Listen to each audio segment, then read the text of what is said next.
ბიზნეს მედია საქართველო. წარმოგიდგენთ.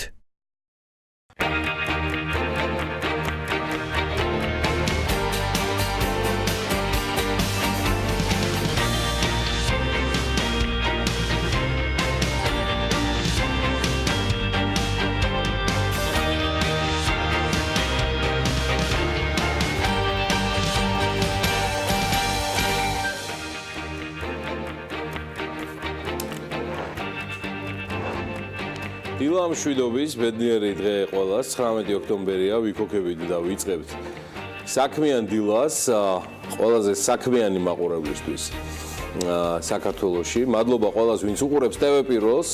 მთელი ამ ხნის განმავლობაში გვიდგას გვერდში ჩვენ ბიზნეს მედია საქართველოს, რომელიც ვაწარმოებთ ექსკლუზიურად საქმიანი მაყურებლისთვის და TV პირველისთვის ჩვენს ბიზნეს გადაცემებს.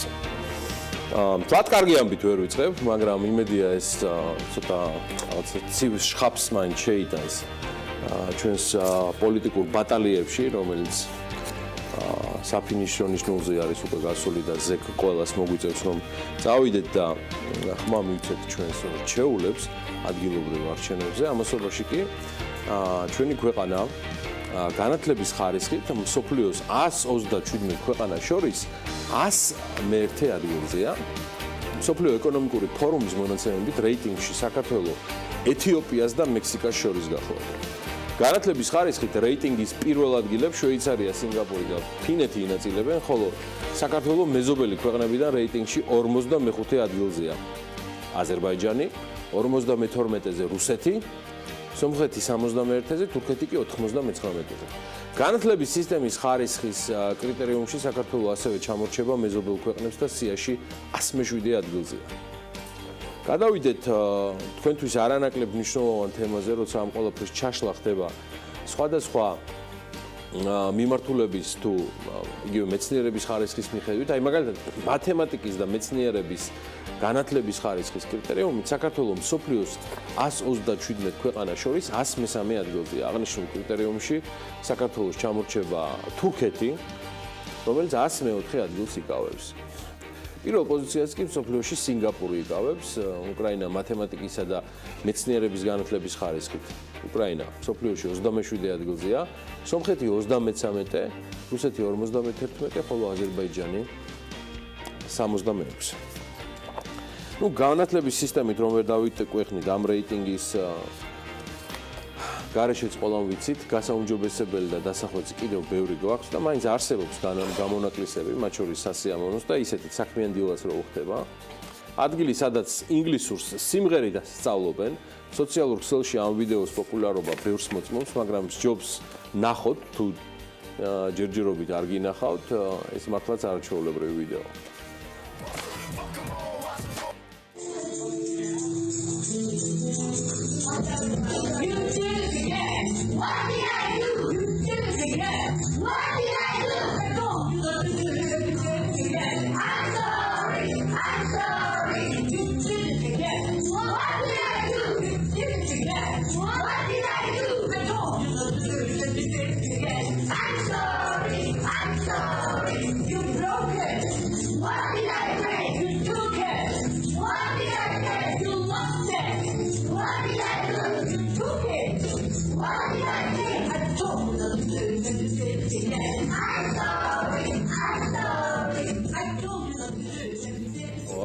დილა ადრიან თუფაქს რა უსურვა, მაგრამ ასეთ გაკვეთილებს ატარებს დარეჯან გურასაშვილი და შედეგი რამდენიმე წუთში ნასწავლი, რამდენიმე ზმა, მარტივი წარსული დროის კითხვითი ფორმის წარმოებაა და ეს ყველაფერი არ არის.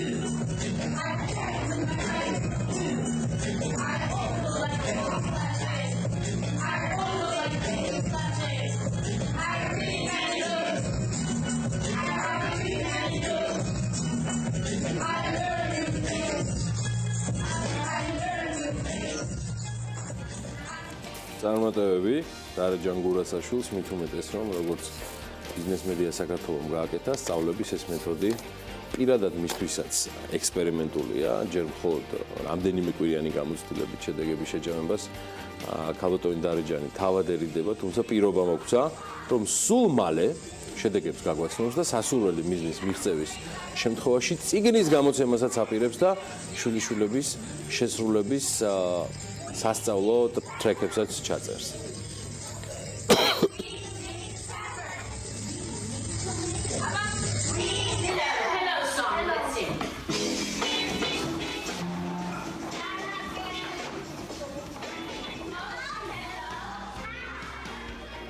რაცა ამდაგვარია ვატყობ ბიზნეს მედია საქართველოში და პირველში ჩემი საღები. დილა მშვიდობის ანა. მშვიდობის გიაგე. შენ როგორ მოგეწონა ეს ამბავი და საერთოდ ეს მეთოდი ინგლისურის სწავლისა? სიამოვნებით ვისწავლედი ასეთ მუსიკალურ ნოტებზე ნებისმიერ ენას, მაგრამ არ ამგონია რომ თუფაკი და ფიფტიცენტი თვათ ჩემი ვოკალი დაახტოვანებულიყვნენ.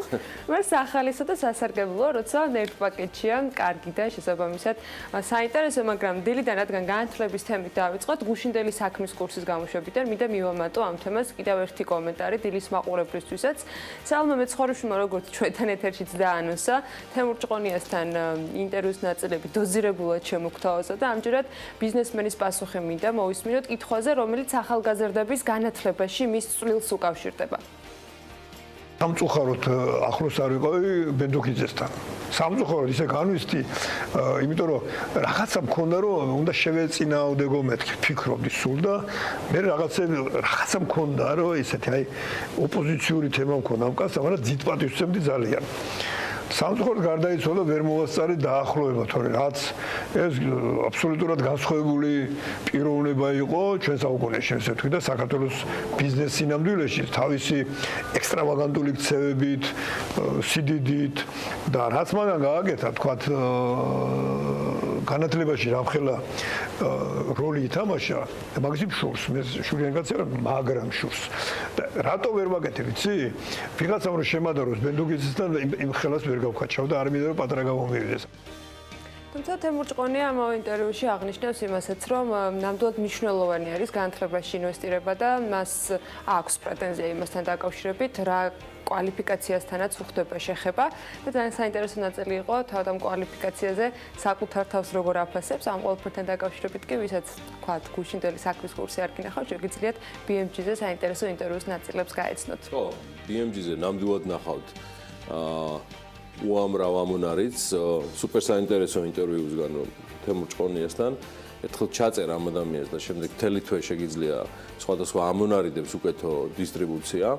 ნამდვილად საინტერესო რესპონდენტია და დასაფასებელია მისი გულწრფელობა ყველა მიმართულებით, ეს არ ეხება მხოლოდ განათლების თემას და კახა ბენდუქიძეს, აი განათლების თემას ქართული საავიაციო ბაზრის სტატისტიკა უნდა გადავაბა მიმდინარე წლის 9 თვის განმავლობაში საქართველოს აეროპორტებმა ჩემო ბატონო რეგულარული და ჩარტერული რეისებით არც მეტი არც ნაკლები თითქმის კი არა და 3.200.000 მგზავრი გადაიყვანეს, რაც 46%-ით, ანუ თითქმის მილიონი მგზავრით აღემატება გასული წლის ანალოგიურ მონაცემებს. სამოქალაქო ავიაციის სააგენტო ადასტურებს რა ამ მონაცემებს აღნიშნავს, რომ რეგულარული რეისებით გადაყვანილ მგზავრთა რაოდენობის მიხედვით ლიდერი კვლავ თურქეთის ავიახაზებია და მას მთლიანი მოცულობის 11% უკავია აგერ თურქეთში კვლავ ასე ვთქვათ ავანგარდშია. წლის პირველ 9 თვეში ავიაკომპანია ჯამში 350.000-ზე მეტ მგზავრს მოემსახურა და გადაყვანილი მგზავრთა რაოდენობით ბაზრის 90%-ს ჩემო ბატონო ფლობენ უცხოური ავიაკომპანიები, ხოლო 10% მოდის ეროვნულ ავიახაზებზე. Georgian Airways-ი წლის 9 თვის განმავლობაში 9 თვის განმავლობაში მოემსახურა თითქმის 300.000, მაგრამ უფრო დაზუსტებით 298.964 მგზავრს და შესაბამისად მთლიანი მოცულობის 10% დაიკავა. მესამე ადგილზე ვიზიარია, რომელმაც 9 თვის განმავლობაში 240.055 მგზავრი გადაიყვანა. ავიაკომპანიაზე მგზავრთ ნაკადის 8% მოდის. 11.10.8 მესამეზე ვიზიარია. რეგულარული რეისებით გადაყვანილ მგზავრებს 7%-ით უკრაინის ავიახაზები მოსდევს 227.000 მგზავრით, მთლიანი მოცულობის 6% მოდის Fly Dubai-ზე, რომელიც 193,000 მგზავრს მოემსახურა. 155,697 მგზავრით მთლიანი მოცულობის 5% დაიკავა რუსულმა აეროფლოტმა. ეს არის მათი ბაზრის წილი.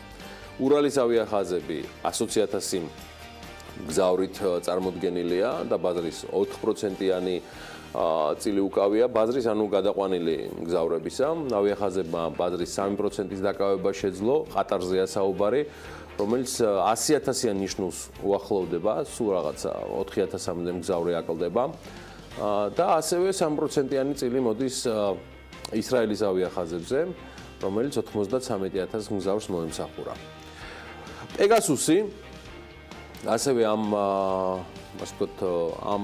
ამპლიტუდაში არის 3%-იან მოცულობაში და 97,000 მგზავრით, რომელსაც აღხედავთ ჩვენს მშვენიერ ინფოგრაფიკებს. დანარჩენმა ავიაკომპანიებმა დაიკავეს მთლიანი მოცულობის 3%-ზე ნაკლები. გრაფიკულად მათ ჩამონათვალს ახლა სრულად ხედავთ, ანუ აი მთლიანად აისახა. ეხლა მეგონა რომ აეროპორტში მოვხდი, ისე ჩამოიშალა ეს გრაფიკა, კარგია. და დეტალურად ჩვენს მეორე ვებგვერდზე შეგიძლიათ ნახოთ ეს ინფორმაცია და ანალიტიკა. Forbes G-ზეა საუბარი, რომელიც მიღმა, ასე ვთქვათ, უამრავი ანალიტიკური სტატიისა, თუ ჩემო ბატონო, ბლოგებისა, სხვადასხვა ამგვარ ინფორმაციებსაც დევს და ნუ ცხადია ერთ-ერთი მათთაგანი არის ავიაკომპანიების ერთგვარი რეიტინგი და ბაზრის მოცულობის წილი. კიდევ ერთი სავარაუდოდ ჩვენი ვებ პლატფორმის მკითხველისათვის ნაცნობი ამბავი უნდა გაუზიაროთ საქმიანი დილის მაყურებლებს, სანამ თქვათ აეროპორტში გამგზავრების სურვილი გაჩენიათ ამ გრაფიკების შემხედვარეს. ეს უკავშირდება თბილისი მარათონს 2017-ს, რომლის ჩაშლითაც გულდაწყვეტილ ადამიანებს სასიამოვნო ამბავს მივაწვდი დილიდან. გუშინ საქმიან დილაში მარიამ ადამიანის სიუჟეტის გასვლიდან რამდენიმე საათში გაირკვა, რომ მარათონი 2017 კვლავ დაგეგმილ ადგილას, ანუ 22 ოქტომბერს გაიმართება. როგორც თბილისის მერიაში აცხადებენ, შეცვლილია მხოლოდ დაწყების და დასრულების დრო, თუმცა არა ისე, როგორც ეს პირველადი შეთავაზებისას იყო. მართალია, მარიამის სიუჟეტისათვის გაკეთებულ კომენტარში ვიცე-მერი მარათონის ჩაშლაში პრობლემას საერთოდ ვერ ხედავდა, მაგრამ ფაქტია, რომ მერიაში პოზიციებს გადახედეს. თბილისის მერის ინფორმაციით, მარათონი დილის 9 საათის ნაცვლად დაიწყება 9:30-ზე და დღის 2 საათის ნაცვლად 11 საათზე დასრულდება, ანუ მარათონის დრო შემცირდა. თუმცა უნდა აღვნიშნოთ, რომ უწყებაში ამბობენ, რომ ასე დედაქალაქის ქუჩების პარალიზებას და მოქალაქეებისათვის დისკომფორტის შექმნის თავიდან აცილებას შეძლებენ და შესაბამისად ასე დათმობაზე წავიდნენ. თბილისის მერიამ გადაწყვეტილების მიღებისას, როგორც მარათონის მონაწილეების, ასევე მოქალაქეების ინტერესები გაითვალისწინა, ამბობენ დედაქალაქის მთავრობაში. მოკლედ, რაც უნდა იყოს, კომპრომისი შედგა და თბილისის მარათონი 2017 არ ჩაიშლება, საქველმოქმედო მიზნებით შესრულებული იქნება და რამდენიმე ათეული ქვეყნიდან დაგეგმილი რეისით სავარაუდოდ შესრულდება და იმ გრაფიკაზე, რომელსაც ჩვენ ახლა უყურებთ, უახლოეს მომავალში კიდევ საინტერესო ცვლილებები იქნება. ამ დღეების განმავლობაში კიდევ ერთხელ ვაკვირდები და რამდენად მნიშვნელოვანია საზოგადოებრივი აქტივობა და ზოგადად აქტიურობა მათ შორის მასმედიითაც არგუმენტებით საიმისოთ, რომ ადამიანებმა სწორი გადაწყვეტილება მიიღონ და ეს გადაწყვეტილება მე მიმაჩნია, რომ სწორია, არა იმის გამო, რომ ის ბევრმა გააპროტესტა, არამედ მგონია, რომ ტრადიციების დამკვიდრება ძალიან მნიშვნელოვანია. და სანამ დღევანდელი საქმიანი დილის გეგმას და ანონს კიდევ ერთხელ გადავხედავთ, მოკლე ინფორმაცია ჩვენი ერთგული მაყურებელი ემიგრანტებისთვის განსაკუთრებით მათთვის, ვინც ისრაელში არალეგალურად არის, ისრაელში საქართველოს კონსულის ალექსანდრე ჯიშკარიანის ინფორმაციით, ისრაელში არალეგალად მყოფი საქართველოს ის მოქალაქეები, ვინც 30 ოქტომბრამდე ნებაყოფლობით დაბრუნდება საქართველოში, არ მესროლოდ ძმებო, ქართველი ვარ, ისრაელში ხელმეორედ შესვლას 10 წლის ნაცვლად 1 წელიწადში შეძლებენ. მისი თქმით, უკვე 3 თვეა მოქმედებს და 30 ოქტომბრამდე ძალაშია სპეციალური ერთობლივი ინიციატივა, რომელიც ისრაელის ტერიტორიაზე არალეგალურად მყოფ საქართველოს მოქალაქეებს შესაძლებლობას აძლევს ნებაყოფლობით ღირსეულად ყოველგვარი დაკავებისა და სადეპორტაციო ცენტრებში დროის დაყოვნების გარეშე დაბრუნდნენ საქართველოში. მნიშვნელოვანია, რომ მათ ვინც ამ ინიციატივით დაბრუნდება ისრაელში ხელმეორედ შესვლაზე, როგორც მოგახსენეთ, 10 წლის ნაცვლად მხოლოდ ერთწლიანი შეზღუდვა დაუწესდებათ. ეს არ არის ჩემი სიტყვები, მე მხოლოდ ციტირებდი ბატონ კონსულს, ბატონ ჯიშკარიანს და მისივე ინფორმაციით დღესდღეობით ისრაელის ტერიტორიაზე მათი ინფორმაციით არალეგალურად 5000-დან 6000-მდე საქართველოს მოქალაქე იმყოფება. არ ვიცი ხა თუ დამატებით ამასთან დაკავშირებით კიდევ დაგჭირდათ კონსულტაცია და არ მიგიწვდებათ ხელი ჩვენ ამ ინფორმაციას ხადია ჩვენი საინფორმაციოების ვებგვერდების და სხვა საინფორმაციო საშუალებითაც გავავრცელებთ, მაგრამ ცხადია უნდა მიმართოთ საქართველოს საკონსულოს ისრაელში. დადგა დრო საქმიანი დილის ანონსისა, მოდი ვნახოთ დღეს დიდი სტუმრიანობა საქმიან დილაში და ვნახოთ აბა ვის უმასპინძლებთ დილა ადრიანთან საქმიანად.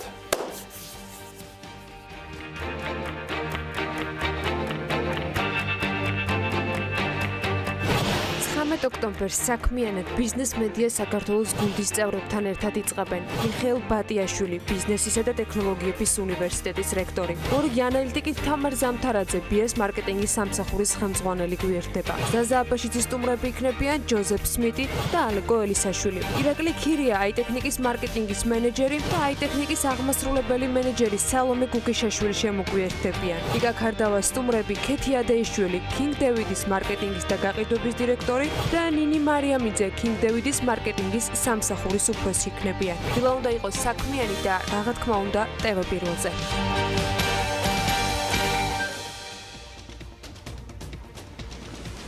კასპის სასურსათო ქარხნის პრობლემები და ჩაშლილი გეგმები შეერთებულ შტატებში ყველაზე პოპულარული პროდუქცია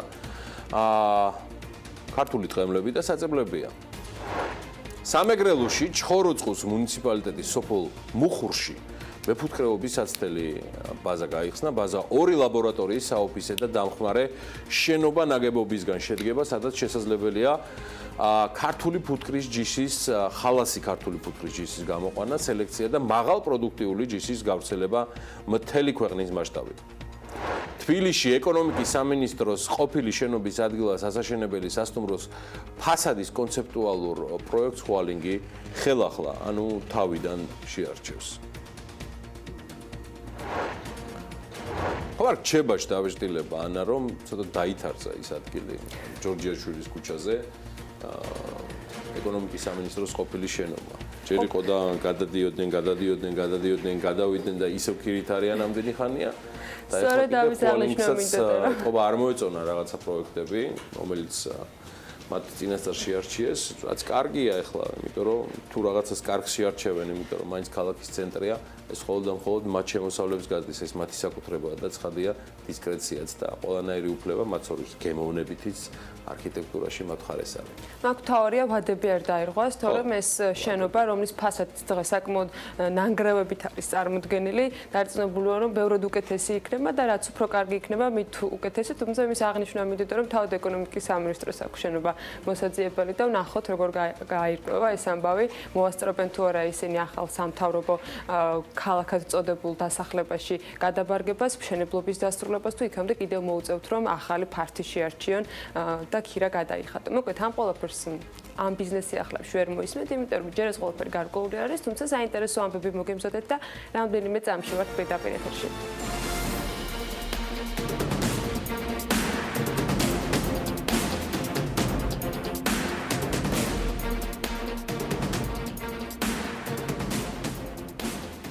ფეროშენადნობების მწარმოებლები მოთხოვნის ზრდას ელოდებიან. სულხან ხვედელიძე ამბობს, რომ ამ დროისთვის 1 ტონა სილიკომანგანუმის ფასი $1,200-1,210 დიაპაზონშია და ზრდის დინამიკას ის მომავალში შეინარჩუნებს, რადგან ნედლეულის ფასი უკვე გაზრდილია. ამის გათვალისწინებით მომავალ თვეში ფასის $80-100 ზრდას ვარაუდობენ. ბაზარზე მოთხოვნის ზრდას ელოდება ასევე ჯორჯიერ მანგანეზის სპეცმმართველიც. მას პროგნოზის საფუძველის ბაზრის კონიუნქტურა აძლევს.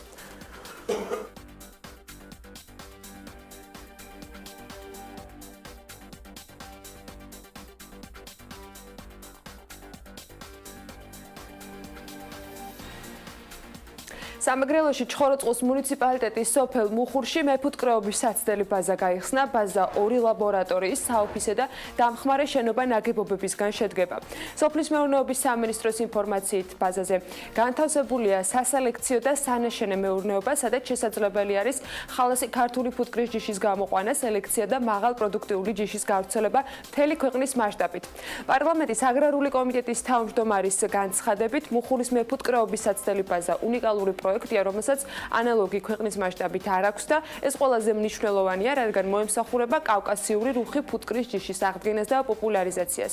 სამინისტროს ინფორმაციით კი ბაზაზე სისტემურად მოეწყობა ღია კარის და სადემონსტრაციო დღეები, სწავლებას გაევლიან როგორც ფერმერები, ასევე მეფუტკრეობით დაინტერესებული პირები.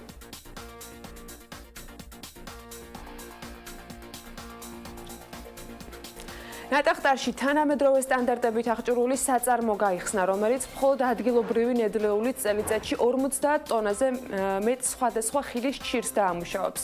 საწარმოში ჯამურად $1,700,000 ამერიკული დოლარის ინვესტიციაა განხორციელებული, საიდანაც $1,400,000 სახელმწიფოს გრანტია, ხოლო $500,000 შეღავათიანი აგროკრედიტი.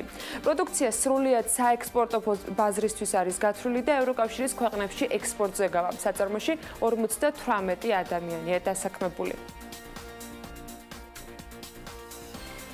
$1,300,000 ლარი მცირე და საშუალო ბიზნესის მხარდასაჭირად ევროკავშირისაგან ამ თანხას სოფლის მეურნეობის სექტორში მომუშავე ბიზნესის მხარდამჭერი ორგანიზაციები მიიღებენ, რათა სამეწარმეო სუბიექტებს დახმარება გაუწიონ ევროკავშირთან ღრმა და ყოვლისმომცველი სავაჭრო სივრცის შეთანხმების გამოყენების და ევროპის ბაზარზე ხელმისაწვდომობისათვის. დაგეგმილია ასევე ტრენინგების სურსათისმგებლობაზე, ექსპორტის და ორგანიზაციული განვითარების საკითხებზე. გარდა ამისა, პროექტი ამ ორგანიზაციებისათვის €5,000 ფარგლებში გრანტების გაცემასაც ითვალისწინებს. პროექტის პრეზენტაცია საქართველოს ფერმერთა ასოციაციამ პარტნიორ ორგანიზაციებთან ერთად გუშინ გამართა და ღონისძიებას საქართველოში ევროკავშირის ელჩის მოადგილე და ეკონომიკისა და მდგრადი განვითარების მინისტრის მოადგილე ესწრებოდნენ.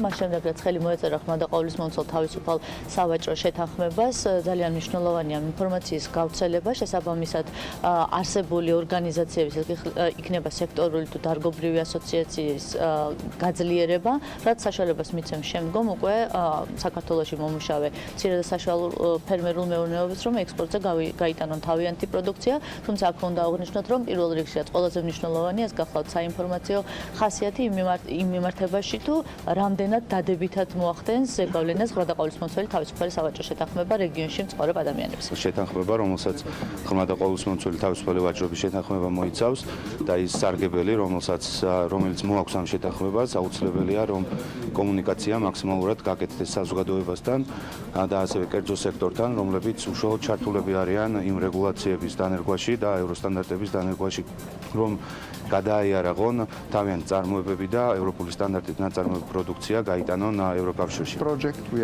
ჩვენ ვმუშაობთ ჩვენს პარტნიორებთან, რომელთა შორის მთავარი საქართველოს ფერმერთა ასოციაციაა.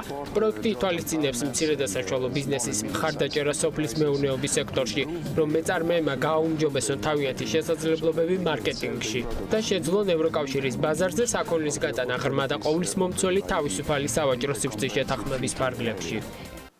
კასპის სასურსათო ქარხანა პროდუქციას შეერთებულ შტატებში რამდენიმე წელი აგზავნის. კომპანიის ხელმძღვანელი კი საქმის კურსთან დღეს ამბობს, რომ ყველაზე პოპულარული პროდუქცია ამერიკაში ქართული ტყემლები და საწებლებია. მისი თქმით, პროდუქცია ძირითადად ნიუ-იორკში იგზავნება და გათვლილია იქ მცხოვრებ ქართველებზე და პოსტსაბჭოთა ქვეყნების წარმომადგენლებზე. კომპანია საწებლების გარდა ამერიკაში ყიდის ასევე მურაბებს და ჯემებს. კომპანიის ხელმძღვანელი აღნიშნავს, რომ წელს ნაკლები პროდუქცია გამოუშვეს, ვიდრე ეს გასულ წელს იყო და როგორც თამას მერაბაშვილი ამბობს, მიზეზი ნედლეულის ნაკლებობაა. რაც შეეხება დაგეგმილ პროექტებს, კომპანიას უკვე 1 წელია შეჩერებული აქვს ნატურალური წვენების სამქოსა და სამაცივრე მეურნეობის მშენებლობა. ხელმძღვანელი განმარტავს, რომ მიზეზი ფინანსებია, რომლის მოპოვებაც ამ დრომდე ვერ მოახერხეს. საავტომობილო გზების დეპარტამენტმა გრიგოლეთი-ქობულეთის შემოვლითი გზის პირველი მონაკვეთის მშენებლის შერჩევა დაიწყო. გამოცხადებულ საერთაშორისო ტენდერის ფარგლებში კი დეპარტამენტს 8 პრეტენდენტმა მიმართა გზის 14.5 კილომეტრიანი მონაკვეთის მშენებლობას ევროპის საინვესტიციო ბანკი აფინანსებს.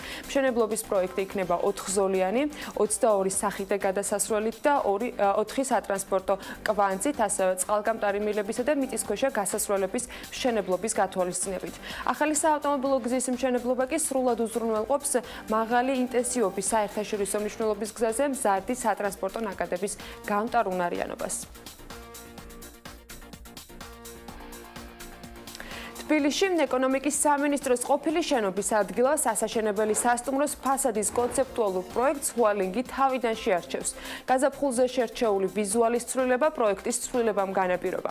კომპანიაში ამბობენ, რომ სამინისტროს ყოფილი შენობის სრული დემონტაჟი განხორციელდება და ადგილზე ახალი აშენდება.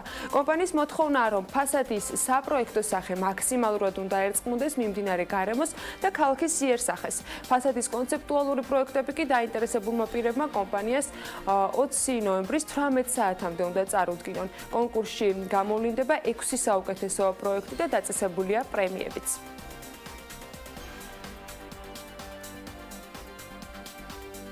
პროექტ 50 ქონება შენის სასტუმროსათვის ფარგლებში ციხის ძირში მდებარე 3303 კვადრატული კილომეტრი მიწის ნაკვეთი იყიდება. ობიექტი აუქციონზე სახელმწიფო ქონების ეროვნულმა სააგენტომ გამოიტანა.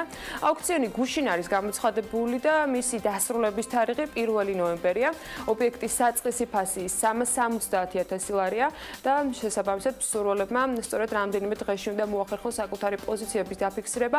ბოლო დროს დაფიქსირებულმა ტურისტული ნაკადების გაზრდილ რაოდენობამ კი კიდევ უფრო საჭირო გახადა ქვეყანაში შესაბამისი ტურისტული ინფრასტრუქტურის განვითარება. სწორედ ამ მიზნით ინვესტორებს თავაზობს ტურისტულად მოთხოვნად ადგილებში მდებარე სახელმწიფო ქონების სასტუმროს ასაშენებლად. ნათქვამია სახელმწიფო ქონების ეროვნული სააგენტოს მიერ გავრცელებულ ინფორმაციაში, რომელიც ამ აუქციონის პარალელურად გავრცელდა.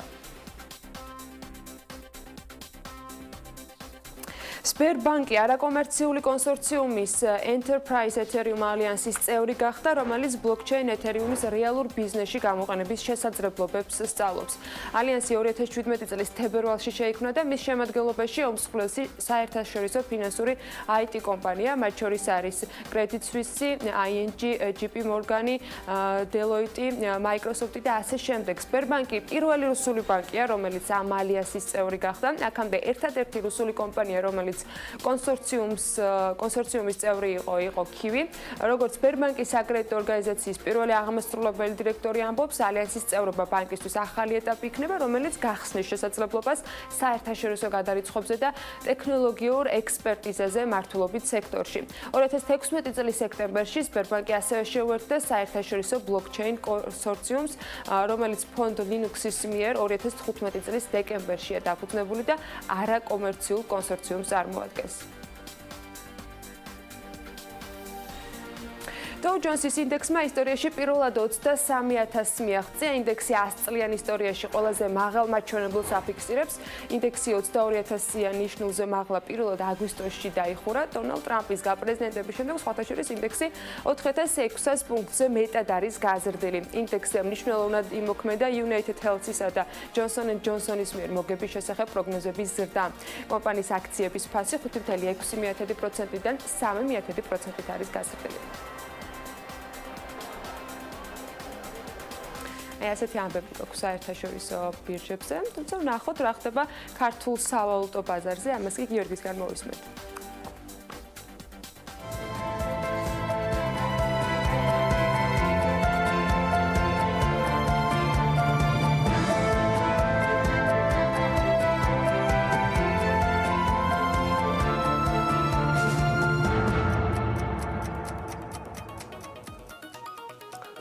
და სანამ სავალუტო მიმოხილვაზე გადავალთ, ან სხვათა შორის ეს ოქტომბერი Dow Jones-ისთვის თუ რეკორდულია რამდენიმე ათწლეულის წინ 1987 წელს ზუსტად 19 ოქტომბერს Wall Street-ზე შავი ელშობათი გათენდა. Dow Jones-ის ინდექსი 22,6% დაეცა, რამაც თავის მხრივ საერთაშორისო ფინანსურ ბირჟებზე დიდი კრახი გამოიწვია, ეს მელტდაუნი, ეს კრიზისი ევროპის ქვეყნებს შორის მხოლოდ საფრანგეთს და ბელგიას არ შეხებია მეტნაკლებად. ესეც ცივი ამონავედი ჩვენი მეხსიერებიდან და კალენდრიდან. 18 ოქტომბრის ვაჭრობა კი არანაირი განსაკუთრებული ცვლილებებით არ გამოირჩევა. დოლარის ფასი კვლავ 2 ლარი და 58 თეთრია, ევროს ღირებულება 2 ლარი და 92 თეთრი შეადგინა.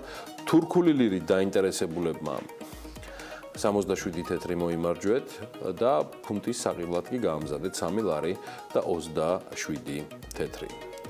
ესეთი ამბავია, აგერ გრაფიკაზეა, ჩემო ბატონო, თავიდან ბოლომდე ყველაფერი წარმოდგენილი დილიდან დაგჭირდებათ ეს ამბავი. სექტემბერში კი ქვეყანაში შემოსული ფულადი გზავნილების ნაკადების მოცულობა, ამაზე ბევრი ვისაუბრეთ, 124 მილიონ 400,000 დოლარი შეადგინა, ანუ ეს არის დაახლოებით 306 მილიონი ლარი, ცოტა მეტი, თითქმის 307 მილიონი, რაც 24%-ით, ანუ 24 მილიონი დოლარით მეტია გასული წლის სექტემბრის ანალოგიურ მაჩვენებლებზე. სექტემბერში საქართველოსთან საზღვარგარეთ 19 მილიონი დოლარი გადაიგზავნა, ანუ ჩვენგან გავიდა 19 მილიონი დოლარი, რაც ლარებში არის დაახლოებით 57 მილიონი ლარი, ნაცვლად 15 მილიონ 300,000 დოლარისა, რომელიც შარშან ამ დროს გადაიგზავნა. გიორგი, არაერთხელ აღვნიშნავს, რომ პრაქტიკულად უცვლელი არის გადმორიცხვებში იმ ქვეყნების ჩამონათვალი, რომელიც საქართველოში, საიდანაც საქართველოში ფულს აგზავნიან. ყველაზე დიდი წილი კვლავ რუსეთზე მოდის. სექტემბერში საქართველოსთან რუსეთში 7,8 მილიონი დოლარია გადარიცხული და ამასთანავე რუსეთიდან საქართველოში 40 მილიონ 700,000 დოლარის გადმორიცხვა მოხდა. 2 მილიონი გადაერიცხა საქართველოსთან უკრაინაში, ასევე ამავე პერიოდში ქვეყანაში უკრაინიდან 2 მილიონ 200,000 დოლარია გადმორიცხული, 1,600,000 თურქეთში გადაერიცხა, ხოლო 1,100,000-ის გადმორიცხვა მოხდა პირიქით შესაბამისად. ხო. საქართველოში კი აი ამ გადმორიცხული თანხების მოცულობა გადარიცხვათა სისტემითაც დიდად არ შეცვლილა, ჩემო ანა, იგივე რეიტინგი რო გავაკეთოთ რაღაც დონეზე, ანუ საუბარია ზალატაია კარონაზე, რომელიც მთლიანი მოცულობის 25%-ს ატარებს და რეალური გადარიცხვები მასზე მოდის 31 მილიონ დოლარზე მეტი. Western Union-ი მეორე ადგილზე გახლავთ 22 მილიონ 600,000 დოლარით და იგი გადარიცხვას მთელი თანხების 18,2%-ს და მესამე ადგილზე არის Unistream 16,4%-ით. ამას მოყვება უკვე Intel Express-ი 12 მილიონ 400,000 დოლარით, კონტაქტი 5 მილიონ 200,000 დოლარით, MoneyGram-ი და თითქმის 14 მილიონი დოლარით, მაგ ბაზრის მოცულობის 11,2%-ია. შემდეგ უკვე მოდიან RIA, RICOGRAM-ი, რომლებიც კრავენ ამ ასე ვთქვათ ათეულს, მთლიანი მოცულობის 2,8%-ის ფარგლებში. საქართველოსთან გადარიცხული თანხების უმეტესობაც ზოლოტაია კარონაზე მოდის, ანუ აქედან გადარიცხული თანხების, იგი მთლიანი მოცულობის 39%-ს, ანუ დაახლოებით ზოლოტაია კარონამ საქართველოსთან გადარიცხული თანხების 7,5 მილიონი დოლარი გაატარა, გადარიცხული თანხების 27%, აქ Western Union-ზე მოდის 5,2 მილიონი დოლარი. Unistream-ი მესამე ადგილზეა აქაც და მან გადარიცხვებში თანამონაწილეობა საქართველოსთან უცხოეთში გადარიცხვებში თანამონაწილეობა მიიღო 2,6 მილიონი დოლარით. ანუ საბაზრო წილი Unistream-ის 14%-ის ფარგლებშია. ესეც ამ დილისთვის ბოლო რეიტინგი ფინანსური თუ ესეთი რამ შეიძლება იყოს. ფლატ რეიტინგი არ არის, მაგრამ ახლა უფრო გაცილებით მნიშვნელოვანი და საინტერესო პროგნოზი გველის წინ გარემოს ეროვნული სააგენტოს ყველაზე დადასტურებული ინფორმაცია ამინდის პროგნოზთან დაკავშირებით საქმიანი დილის ეთერით. ამინდის პროგნოზის სპონსორია SEU Development.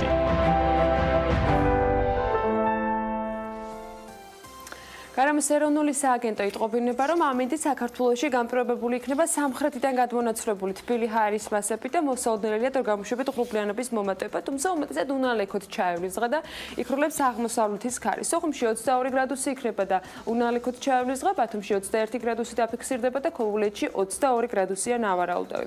ქუთაისში შედარებით თბილა, ისევე როგორც ზუგდიდში და 25 გრადუსი დაფიქსირდება, ოზურგეთში 24 გრადუსია ნავარაუდავი და ონში 20 გრადუსი. გრადუსი. გორშიც 20 გრადუსი იქნება, ცხინვალში მაქსიმალური ტემპერატურა 19 გრადუსს მიაღწევს, ისევე როგორც მარნეულში. რუსთავში უნალექოთ ჩაივლის უმეტესად დღე და აქაც 19 გრადუსია მოსალოდნელი, ახალციხეში 16 გრადუსი დაფიქსირდება და ბორჯომშიც 16 გრადუსია ნავარაუდოვი. ბაკურიანში მაქსიმალური ტემპერატურა 13 გრადუსს მიაღწევს, ახალქალაქში 12 გრადუსი იქნება, სტეფანწმინდაში 9, თელავში კი 18 გრადუსი. რაც შეეხება დედაქალაქს, რო გამოშვებით ღრუბლიანობის მომატებას ველოდებით, უმეტესად უნალექოთ ჩაივლის დღე და იქროლებს აღმოსავლეთის მიმართულების ქარი. მაქსიმალური ტემპერატურა დღის განმავლობაში 18 გრადუსი იქნება. ბათუმზე გამახსენდა სოციალურ ქსელში მოქალაქემ Facebook-ის მომხმარებელი მანანა ძიძიშვილი წყლის თემას ვაგრძელებ. წყლის სააბონენტო გადასახადის ქვითარი გაავრცელა. მე ჩამორჩიე ეთყობა მოვლენებს, სადაც წყლის გადასახადი არის, არ ვიცი მე, რამდენიმე ათასი მგონი 52,000 ხო? დაახლოებით ბათუმის და ესეთი სტატუსი ჰქონდა. ბათუმის წყალი ხო კარგად ხართ, გირეკავს და არ მპასუხობ.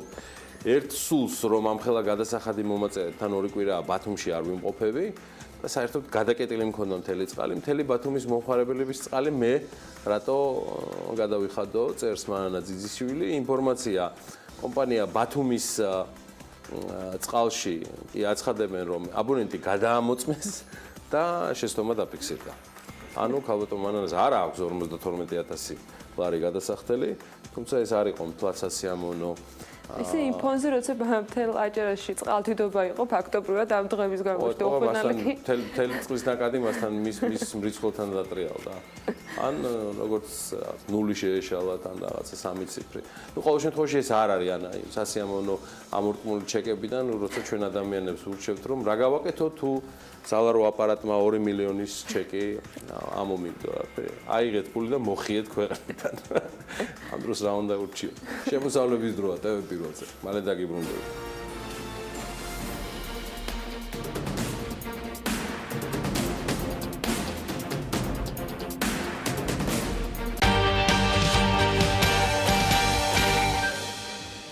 რეკламის შემდეგ დავბრუნდით პირდაპირ ეთერში ბიზნესისა და ტექნოლოგიების უნივერსიტეტის სტუდენტურ სტარტაპთან საქართველოს ეროვნული მუზეუმი თანამშრომლობას იწყებს. ამ სიახლეზე ვაპირებთ საუბარს სტუმართან ერთად. პროექტის პირველ ეტაპზე მუზეუმში დაცული ნიკო ფიროსმანის 18 ნახატისათვის შეიქმნა ვირტუალური საინფორმაციო კომპონენტები, აუდიო და ტექსტური ჩანაწერები, რომელიც პრეზენტაციის შემდეგ ხელმისაწვდომი ნებისმიერი დამთვალიერებლისთვის იქნება. მიხეილ ბატიაშვილი გვერდება, ბიზნესისა და ტექნოლოგიების უნივერსიტეტის რექტორი. და ამ სიახლესთან დაკავშირებით უფრო მეტ ინფორმაციას ის მოგვაწვდის. დილა მშვიდობის ბატონო მიხეილ, მადლობა რომ ხართ საქმიანი დილის სტუმარი. სანამ შემდეგ ეტაპებზე გადავალთ, რომელიც საკმაოდ მოცულობითია და ძალიან ბევრ მიმართულებას მოიცავს, მოდით ჯერ ფიროსმანთან დაკავშირებით გითხავთ, ვისი იდეა იყო, ვინ გააკეთა ეს პროექტი და რას ნიშნავს ყველასთვის ხელმისაწვდომობა ინტერესის შემთხვევაში? მოგესალმებით დილა მშვიდობისა. პირველ რიგში შეგვიძლია ვთქვა, ძალიან მოხარული ვართ.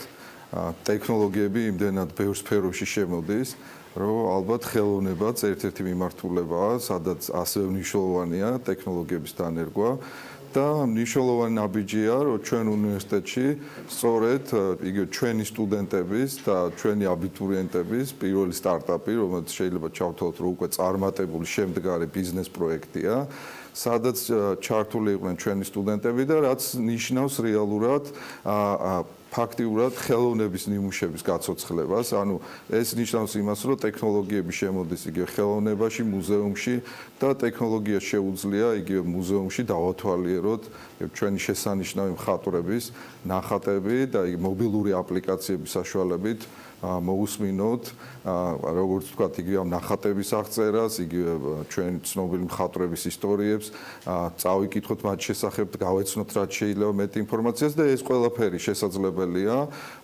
ჩვეულებრივი მობილური ტელეფონით, ასევე წლის ბოლომდე. ეს აპლიკაცია გათვლი გაქვთ, რომ უნდა გახდეს ფასიანი თუ შემდეგ უკვე თანამშრომლობით თავად მუზეუმთან მოხდება, თქვათ, რაღაცა ფორმით აპლიკაციის და და იგივე მუზეუმის ერთობლივი პროექტის წარმოქმნა? ეს რეალურად ჩვენი უნივერსიტეტი ფაქტიურად არის პლატფორმი იმისთვის, რომ იგივე ჩვენმა სტუდენტებმა და სხვადასხვა ორგანიზაციებმა ითანამშრომლონ ჩვენი მიზანი იყო პირველ რიგში ამ პლატფორმაზე შემდგარიყო ეს თანამშრომლობა, რომელიც უკვე წარმატებით განხორციელდა და უკვე შემდეგი ეტაპია იგივე ჩვენი სტუდენტების და მუზეუმის ხელმძღვანელობა, როგორ ჩამოყალიბდება რა ფორმაზე უკვე ურთიერთთანამშრომლობს, რომელიც ფიქრობთ, რომ იგივე როგორც ჩვენი სტუდენტების სტარტაპისთვის, ისე ვთქვათ, ეროვნული მუზეუმისთვის იქნება როგორც წარმატებული ბიზნეს პროექტი. ანუ აი დიონშვიდობის მიშა. ანუ მაინტერესებს ეს რაღაცა ამ პლატფორმაზე, რომელიც შეიქმნა, რეალურად როგორ შეიძლება განახლდეს, ვთქვათ, რაღაცა ამის საშუალებაც ფაქტია, რომ იძლევა, მაგრამ ეს კოლექციები როგორ დაემატება, ვთქვათ, შეიძლება ახალი შემოვიდეს, ან პირიქით გაიხსნას რაღაცა ძველი რახან მუზეუმთან და შესაბამისად არქივთანაც არ იწვდომა. აი ამის დაგროვება როგორ მოხდება ამ უნიკალური ბიბლიოგრაფიის? დიახ. პირველ რიგში ცოტა მარტივად რო ავხსნათ, ხო, ეს არის ნებისმიერი მობილური ტელეფონი, შესაძლებელია ჩვეულებრივ ხო ტელეფონში ჩვეულებრივ კამერას ყველა ვხმარობთ, ხო? იგივე ფოტოს გადაღების დროს საკმარისია ჩვეულებრივი კამერა, მივანათოთ იგივე ასეთი ხელოვნების ნიმუშს, რომ ავტომატურად უკვე თვითონ ცნობს მობილური ტელეფონის რა ხელოვნების ნიმუშია და შესაბამისად იწყებს თვითონ ამ ნიმუშზე ინფორმაციის, როგორც აუდიო ჩანაწერის, ვიდეო მასალის, ტექსტური მასალის გამოტანას რეალურად. ნუ თავისთავად ის ჩვენი საგანძური, რაც არსებობს რეალურად, ყველა ესეთი ნიმუში, იგივე ფიროსმანით დავიწყეთ და ეს უკვე არსებობს. ასევე ეს იქნება კაკაბაძე, იქნება ელენე, ანუ სხვა მიმართულებებით გაგრძელდება და შესაძლებელია თავისთავად, რომ რეალურად ახალი ექსპოზიციების დროს, რომ ესეთი ინფორმაცია მარტივად დაემატოს. რასთავარია პლატფორმა შექმნილია, სადაც შესაძლებელია თავისთავად უკვე ნებისმიერი ესეთი გამოფენის დროს დაემატოს ინფორმაცია, იგივე თქვათ ხშირად, აი ძალიან მოხარული ვართ, რომ ეხაც ეროვნულ მუზეუმში ბოტიჩელის ის არის ძალიან ცნობილი ნამუშევარი წარმოადგენელი, უახლოეს პერიოდში ასევე ვიცით, რომ იგეგმება ასეთი იმის განვითარება და შესაძლებელია თავისთავად ესეთი ექსპონატების დამატების შემთხვევაში, რომ დაემატოს ეს ინფორმაცია და როგორც ვიცით, მუზეუმიც გეგმავს, რომ გარდა თქვათ საკუთარი ტელეფონებისა, თვითონაც ქონდეს პატარა ზომის პლანშეტები, რომელთაც ისარგებლებენ და რაც ყველაზე ძალიან გვიხარია, ქართველი მომხმარებლების გარდა ასევე ძალიან ბევრი ტურისტი სტუმრობს, იგივე ჩვენც მოწვე ვიყავით რამდენიმე დღისი ამ პრეზენტაციისთვისა, რომელიც ამ სტარტაპს ჭირდება, ძალიან მნიშვნელოვანი არის ასევე საინფორმაციო მხარდაჭერა. ამ შემთხვევაში სრულად მუზეუმის მხრიდან იქნება მათ შორის ინფორმაციები მიწოდებული და არის მიწოდებული ამ სტარტაპზე მომუშავე ადამიანებისთვის და კიდევ ერთი მინდა რომ ვისაუბროთ ასევე ვირტუალურ მუზეუმზეც. ეს კიდევ ერთი ცალკე პროექტი არის ფაქტობრივად, რომელიც შესაძლებლობა იძლევა, რომ აი აქ მაგალითად ამ სტუდიიდან რომელიმე მუზეუმი დავათვალიეროთ. ესეც იქნება გაერთიანებული უკვე შემდეგი ეტაპისათვის ამავე პლატფორმაზე? პირველ რიგში გვინდა ვთქვათ, რომ ერთი შეიძლება გქონდეს სტარტაპ იდეა, კარგი, მაგრამ მეორეა რეალობა განხორციელებამდე მიიყვანო.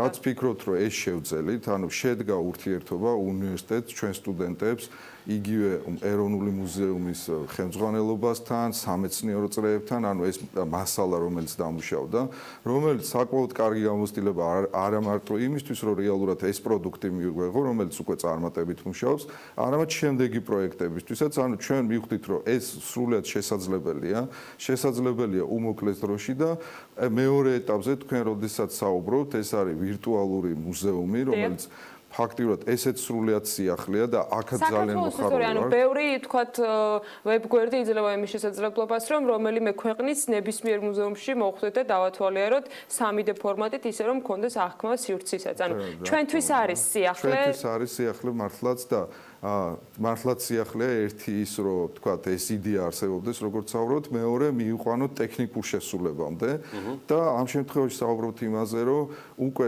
ესეთი ნიმუში გაკეთებულია ჩვენი სპეციალისტების მიერ და ასევე მოხარული ვართ, რომ ამაშიც სტუდენტები მონაწილეობენ რეალურად და პირველი ნიმუში უკვე არსებობს, რომელიც წარმატებით ფუნქციონირებს. ეხლა მიმდინარეობს მეორე ეტაპზე მუშაობა, ფაქტობრივად არეალი ძალიან დიდია, დაწყებული იგივე ჩვენი ღვინის ისტორიიდან, დამთავრებული თბილისის ისტორია, იგივე საქართველოს ისტორია, ეროვნული საგანძური.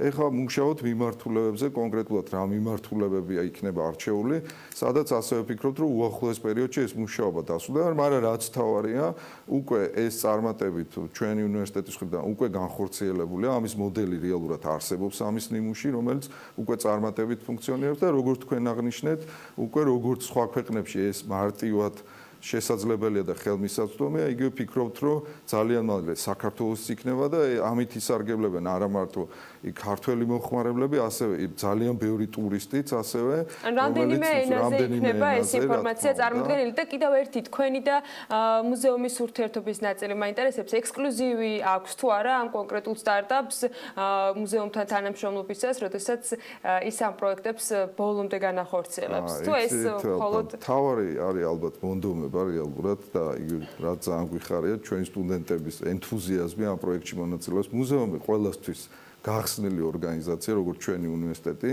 და თავისთავად იგივე ეროვნული მუზეუმის თავისთავად მიესალმება ყველა იმ წამოწყებას, მით უმეტეს ახალგაზრდების, რომელიც რეალურად შეიძლება გადავიდეს, როგორც ჩვენ მაგალითზე ვაჩვენეთ, წარმატებულ შედეგზე რეალურად. და ეს თანამშრომლობა, რომელიც რამდენიმე თვის წინ დავიწყეთ, მხოლოდ კარგი მაგალითია თუნდაც ხვებისთვის რეალურად, რომ იგივე შესაძლებელია ესეთ ორგანიზაციების ურთიერთთანამშრომლობა და რაც ყველაზე მთავარი შედეგის მომტანი იყო, რაც შევძელით და უკვე გადაიზარდა რეალურ პროდუქტში. ბიზნეს პროექტად მისი ქცევა და მინდა კიდევ ერთი კითხოთ, ამ შემთხვევაში უკვე უნივერსიტეტთან დაკავშირებით, რამდენადაც ჩვენთვის არის ცნობილი NASA-ს პროექტის ფარგლებში ახალი საგანმანათლებლო კონცეფციის ამოქმედებას აპირებთ. ცოტა მეტი დეტალი რომ გითხრათ ამაზე, სანამ ჩვენ დრო ამოიწურება.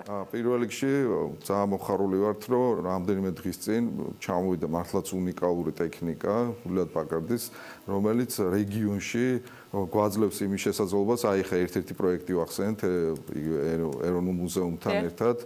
ანუ ისეთი ტექნიკა, რომელიც იძლევა სწორედ ესეთი ძალიან მაღალ ტექნოლოგიური პროექტების განხორციელებას. ერთი შეიძლება ქონდეს იდეა, საკმაოდ კარგი, მაგრამ არ ქონდეს რესურსი და ტექნიკური შესაძლებლობა. ხა უზარმაზარი ინვესტიცია გაკეთდა ამ პროექტში, რომელიც გულისხმობს სწორედ პირველი ეს ერთ-ერთი მნიშვნელოვანი ეს არის NASA-სთან თანამშრომლობა, იგივე ვირტუალური რეალობის გამოყენებით, როდესაც ჩვენი სპეციალისტები ჩართული იქნებიან სხვადასხვა ქვეყნის სპეციალისტებთან სწორედ კოსმოსის ათვისების პროექტში და კიდე ერთ-ერთი მნიშვნელოვანი რაც არის ესეთი ცენტრის შექმნა, რომელიც რამდენიმე დღის წინ დასრულდა ჩვენ უნივერსიტეტში, იძლევა იმის შესაძლებლობას, რომ ასევე სხვადასხვა მიმართულებით ეს ტექნიკური შესაძლებლობა გამოვიყენოთ და იგივე ჩვენ ქვეყანაში ავითაროთ ტექნოლოგიები, რომელიც ფიქრობთ, რომ ესეთი ცენტრის შექმნის გარეშე ფაქტიურად წარმოუდგენელი იყო. და ეს ერთ-ერთი დიდი კომპონენტია NASA-ს პროექტში მონაწილეობა, რომელიც გულისხმობს როგორც ჩვენი სპეციალისტების კვალიფიკაციის ამაღლებას, ასევე ჩვენი ახალი სტუდენტების გაჩენას, რომელიც ესეთ საერთაშორისო პროექტებში იქნებიან ჩართულები და მართლაც მომხარული ვართ, იმიტომ რომ არა მარტო რეგიონში, არამედ იგივე პოსტსაბჭოთა ქვეყნებიდან ფაქტიურად ჩვენ ორნი ვართ რეგიონი და წარმოდგენილი, რომელიც მივიღებთ მონაწილეობას და რა როგორ თქვით, ერთია რომ თქვათ მიიღო ეს ცოდნა და გამოცდილება, რომელიც არა მარტო დაგვეხმარება როგორც ამ პროექტში მონაწილეობაში, ისევე სხვადასხვა მიმართულებებით ვანვითაროთ ტექნოლოგიური სფერო, რომელიც დაგვეხმარება ასევე როგორც თქვით, რომ რეგიონში ერთ-ერთი ჩვენი ხშირად გვიხსენებია იგივე თქვენ ტელევიზიაში, რომ გვაქვს ისეთი საკმაოდ კარგი ამბიცია, რომ რეგიონში გავხდეთ ლიდერები, როგორც იგივე ტექნოლოგიის სფეროში საკმაოდ მე წარმატებას გისურვებ და წარმატებას უსურვებ ყველა იმ სტუდენტს, რომელიც ასე აქტიურად არის ჩართული და რაც მთავარია აქვთ სურვილი, მონდომება და მუშაობენ იმისათვის, რომ იყვნენ ლიდერები საქართველოში და არა მხოლოდ საქართველოში, ეს ის სფეროა, რომელიც განსაკუთრებულ შესაძლებლობებს იძლევა მთელი მსოფლიოს მასშტაბით. მიხეილ ბატიაშვილი, ბიზნესისა და ტექნოლოგიების უნივერსიტეტის რექტორი ვსტუმრობდა საქმიანი დილაში. ჩვენ მცირე სარეკლამო პაუზა გველოდება წინ და რამდენიმე წუთში დაგიბრუნდებით.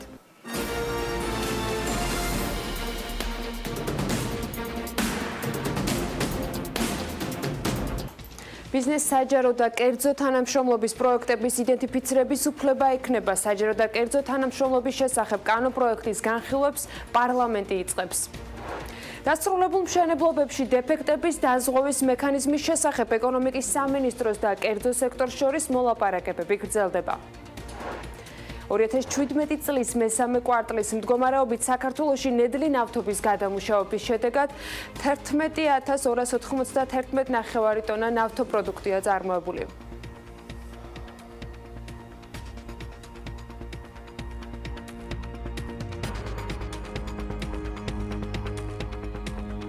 ბიზნესი ახლებით ვართ პირდაპირ ეთერში ბიზნეს საჯარო და კერძო თანამშრომლობის პროექტების იდენტიფიცირების უფლება ექნებათ. ამის შესახებ საქმის კურსთან საქართველოს ეკონომიკის და მდგრადი განვითარების მინისტრის მოადგილემ განაცხადა. მისი თქმით, კანონის თანახმად პროექტების ინიცირების უფლება უფლებამოსილ ორგანოებს ექნებათ. უფლებამოსილ ორგანოებად კი სამინისტრო, მუნიციპალიტეტის, სახელმწიფო საწარმოები, ასევე აჭარის და აფხაზეთის ავტონომიური რესპუბლიკის მთავრობა და სხვა უწყებები ჩაითვლება, რაც კანონითაც გაიწერება. ბიზნეს შეუძლია იდენტიფიცირება პროექტის, ინიცირება მხოლოდ უფლებამოსილ ორგანოს შეუძლია. შესაბამისად, იქნება სფეროები, რომელიც დადგინდება, სადაც ბიზნეს შეუძლია მიმართოს უფლებამოსილ ორგანოს, თუ ეს არის ენერგეტიკა, ენერგეტიკის სამინისტროს და ასე შემდეგ, თავისი იდეით, რომ მას აქვს იდეა და ამის განხორციელების შესაძლებლობა მხოლოდ იდეა არ კმარა, ბუნებრივია, ეს იქნება განხილული შესაბამის უწყებასთან ერთად და თუ, ანუ ასე ვთქვათ, მისაღები იქნება, მიეცემა მსვლელობა.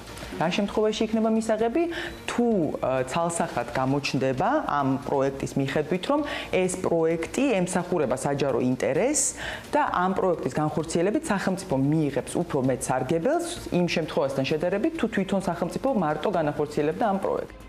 აუდიტის სამსახური მსოფლიო ფეხბურთის ვარსკვლავების მონაწილეობით 29 სექტემბერს გამართულ საქველმოქმედო მატჩთან დაკავშირებით მოკვლევას აწარმოებს. როგორც მედიას აუდიტის სამსახურის პოლიტიკური პარტიების ფინანსური საქმიანობის მონიტორინგის სამსახურის უფროსმა ზურაბ აზნაურაშვილმა განუცხადა, საფეხბურთო მატჩთან დაკავშირებით აუდიტის სამსახურმა ფეხბურთის ფედერაციისგან გამოთხოვილი ინფორმაცია მიიღო. ამ ეტაპზე კი დამატებითი მოკვლევა მატჩის სპონსორებთან დაკავშირებით მიმდინარეობს. 29 სექტემბერს დინამო არენაზე მსოფლიო ფეხბურთის ვარსკვლავებმა გამართეს საქველმოქმედო მატჩი, საიდანაც შემოსული თანხა ბორჯომ ხარაგაულის დამწვარი ტყის აღდგენას მოხმარდება.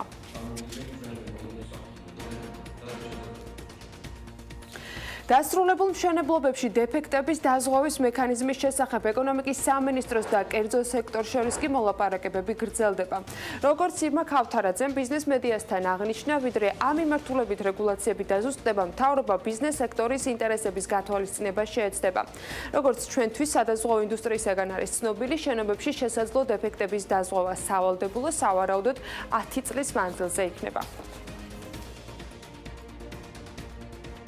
ჩვენ გვაქვს შეხვედრები სადაზღვევო კომპანიებთან და სამშენებლო კომპანიებთან, რათა შემოღებული იქნეს დაზღვევა იმ შენობებისა, რომლებიც უკვე ექსპლუატაციაში იქნება მიღებული, თუმცა დაზღვევასთან მიმართებით ჩვენ გვჭირდება შესაბამისი ქვეყნების გამოცდილება, სადაც ეს სისტემა უკვე მოქმედებს და ჩვენ ამჟამად კომუნიკაციაში ვართ საერთაშორისო დონორ ორგანიზაციებთან, საფინანსო ინსტიტუტებთან, ჩვენს მეგობარ ქვეყნებთან იმ კუთხით, რომ იმათმა შესაბამისი გამოცდილება გაგვიზიარონ და მაქსიმალურად ისე იქნეს შემუშავებული ეს კანონმდებლობა, რომ მაქსიმალურად იქნეს გათვალისწინებული ერთი მხრივ ყველა ის მოთხოვნა, რაც არის გასათვალისწინებელი და მეორე მხრივ დაცული იყოს სრულად ბიზნესის ინტერესები, ისევე როგორც მოქალაქეების ინტერესები.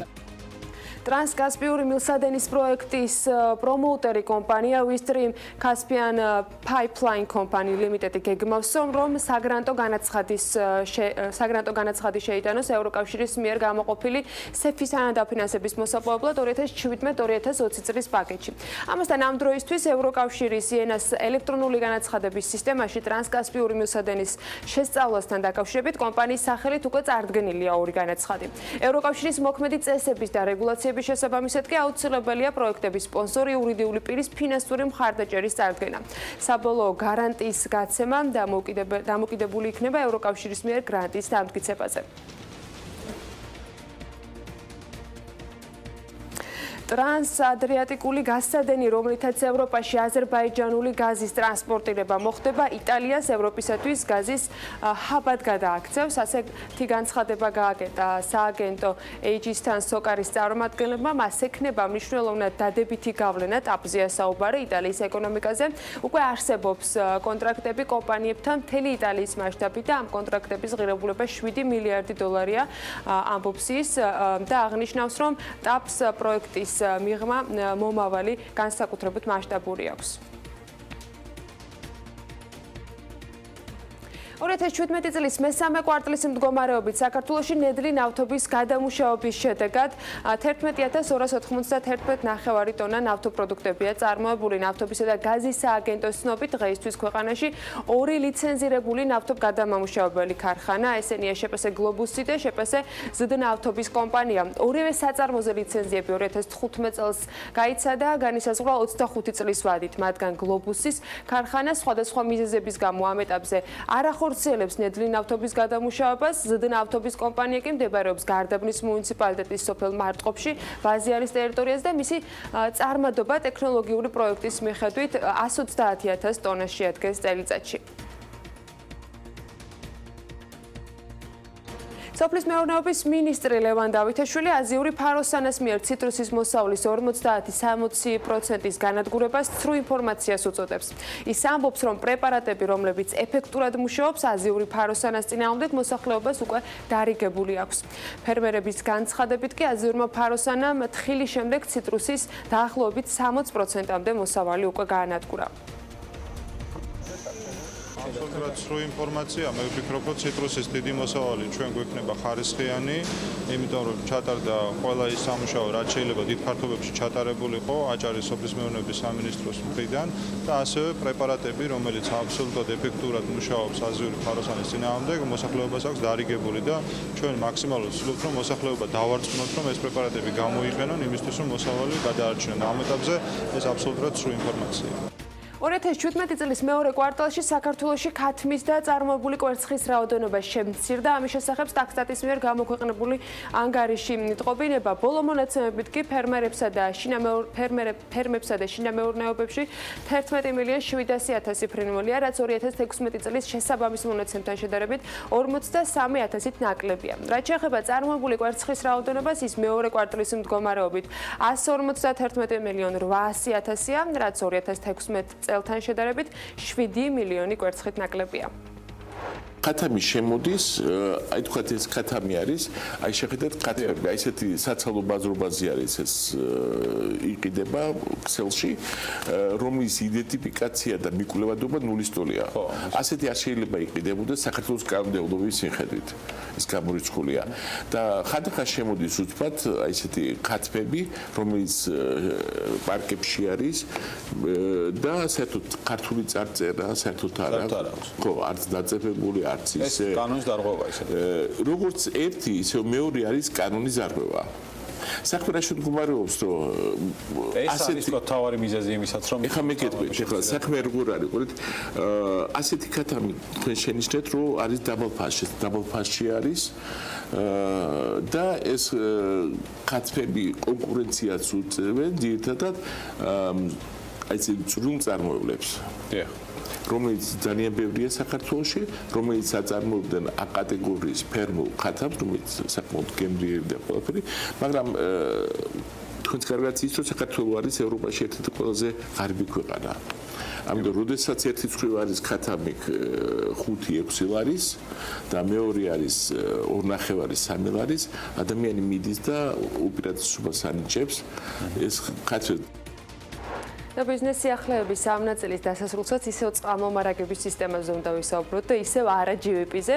ამ შემთხვევაში საერთოდ საქართველოს ფარგლებს უნდა გავცდეთ. წყალი ჩვენი ოკეანეებიდან ეკოსისტემამდე გრძელ გზას გადის და ერთ-ერთ მონაკვეთზე ყველაზე მნიშვნელოვან ადგილზე წყლის გადამამუშავებელ ნაგებობაში ხდება. როგორ მუშაობს შეერთებული შტატების დედაქალაქში წყლის გადამუშავების სისტემა? ამერიკის ხმის ჟურნალისტის ია მეურმიშვილის მიერ მომზადებული სიუჟეტი ვნახოთ. ამ ნაგებობას DC Water-ი ქვია და ის მსოფლიოში უახლესი ტექნოლოგიებით აღჭურვილი ყველაზე დიდი წყალგამწმენდი ნაგებობაა. ეს ნაგებობა 2 მილიონ ადამიანს ემსახურება. DC Water-ი მრავალსაფეხურიან პროცესს იყენებს კანალიზაციის სისტემიდან ბიოლოგიური მკვლევარების თუ აირების ამოსაღებად. ნაგებობის ფართობი 0.6 კვადრატული კილომეტრია. პროცესი წყლიდან ნაგვის ამოღებით იწყება. ეს მართლა ნაგავია, იმიტომ რომ ერთადერთი რამაა, რასაც ვერაფერში ვიყენებ. ეს ნარჩენები ნაგავს აყრელზე მიაქვს. თავარ საქმეს კი აქ პატარა მწერები აკეთებენ. ამასაც რომ მოყურებთ, აქ მიკრობები ორგანულ აზოტს, აზოტის აირად აქცევენ, რათა ის ჩესაპეკის ყურეში არ მოხვდეს. მიკრობებს კარგი მადა აქვთ და DC water-იც მათ საკვებით უწყვეტად უზრუნველყოფს. აქ მეორადი პროცესი მიმდინარეობს და ამ მასას აქტივირებულ ტალახს უწოდებთ. ეს ბუშტები 10 მეტრის სიღრმის მქონე აუზის ძირიდან მოდის. ეს მასა ახლა ნახშირბადითაა სავსე, რომელსაც ეგრეთ წოდებულ მომნელებლებში უშვებ და ენერგია თვაგცევთ. ამ მაღალწნევიან სითბურ პროცესს თერმული ჰიდროლიზი ქვია.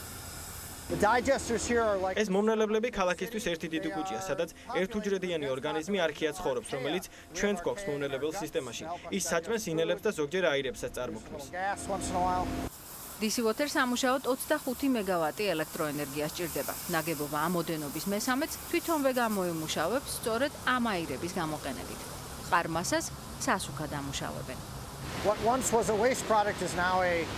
ის რაც აქამდე ნარჩენები იყო, ახლა გამოყენებად რესურსებად აქცეული. ჩემს ბოსტონში ამ სასუქს ვიყენებ და იქ მოყონილ ბოსტონელს მთელი ოჯახი მივირთმევთ. ჩემი ოჯახი ძალიან მეყურს, ეჭვი არ მეპარება იმაში, რომ ეს სასუქი აბსოლუტურად უსაფრთხოა.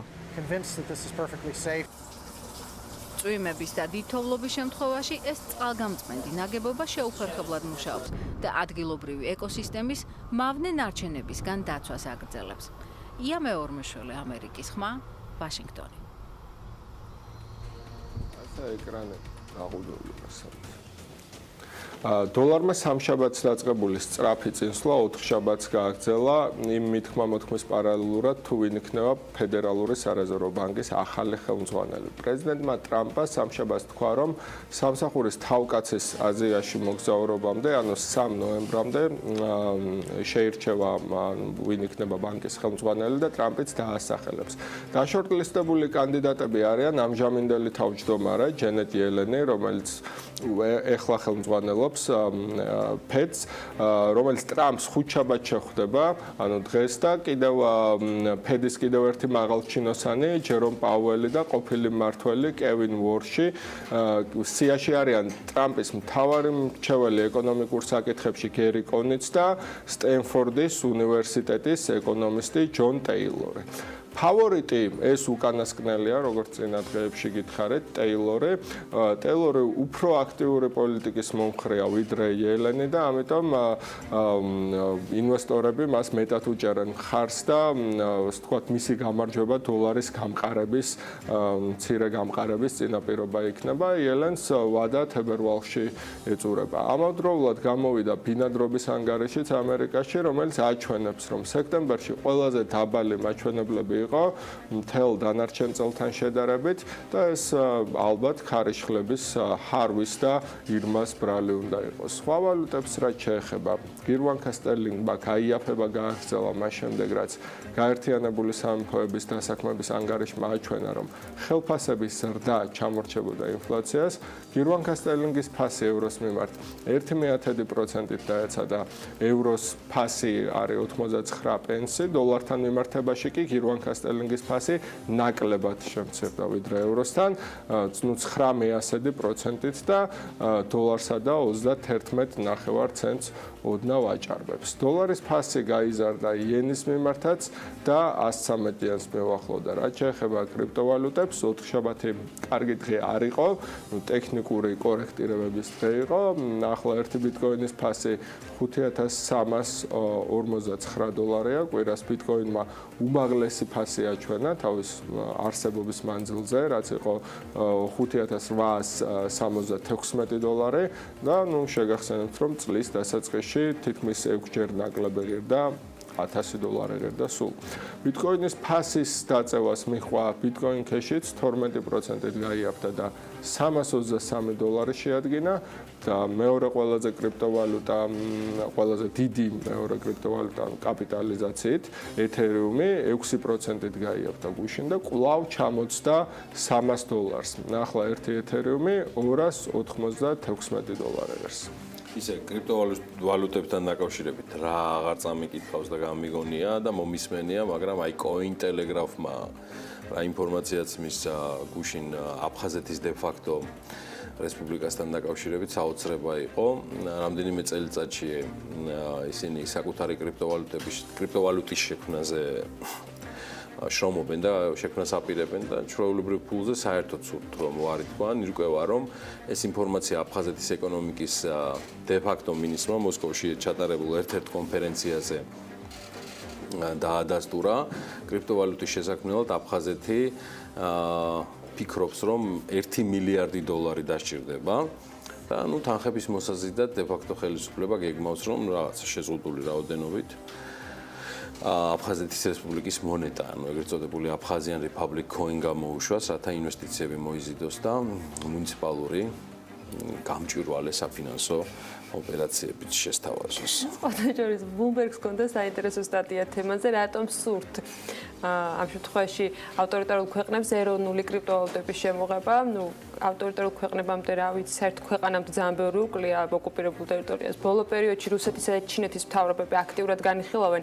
სუვერენული კრიპტოვალუტების შექმნის საკითხს, რატომ იქცევს ეს ტექნოლოგია ასე ყურადღებას, რომელიც ფულის დეცენტრალიზაციისაკენ არის მიმართული, ასეთი ცენტრალიზებული ავტორიტარული რეჟიმების ყურადღებას ამაზე მომზადა სწორედ მასალა და Bloomberg-მა ამ კითხვის გასაცემად რამდენიმე ექსპერტს მიმართა, სხვათა შორის ერთ-ერთი იყო ლეონიდ ბერშიცკი, რომელმაც გამოთქვა მოსაზრება, რომ ავტორიტარული კრიპტოვალუტების მოლოდინში არიან თავად ეს ქვეყნები და კრიპტოვალუტებს იზიდავენ გარკვეულწილად, იმიტომ რომ მათ აქვთ სურვილი თავად იყვნენ ყველაფრის გამგებლები, მაგრამ თვითონ ის სქემა, რომ კრიპტოვალუტა იყოს დამოუკიდებელი, მათაც ცოტა გაურკვეველია, როგორ იმოქმედებს. იგივე კიდევ ერთხელ რუსეთის კავშირგაბმულობის მინისტრმაც დაადასტურა.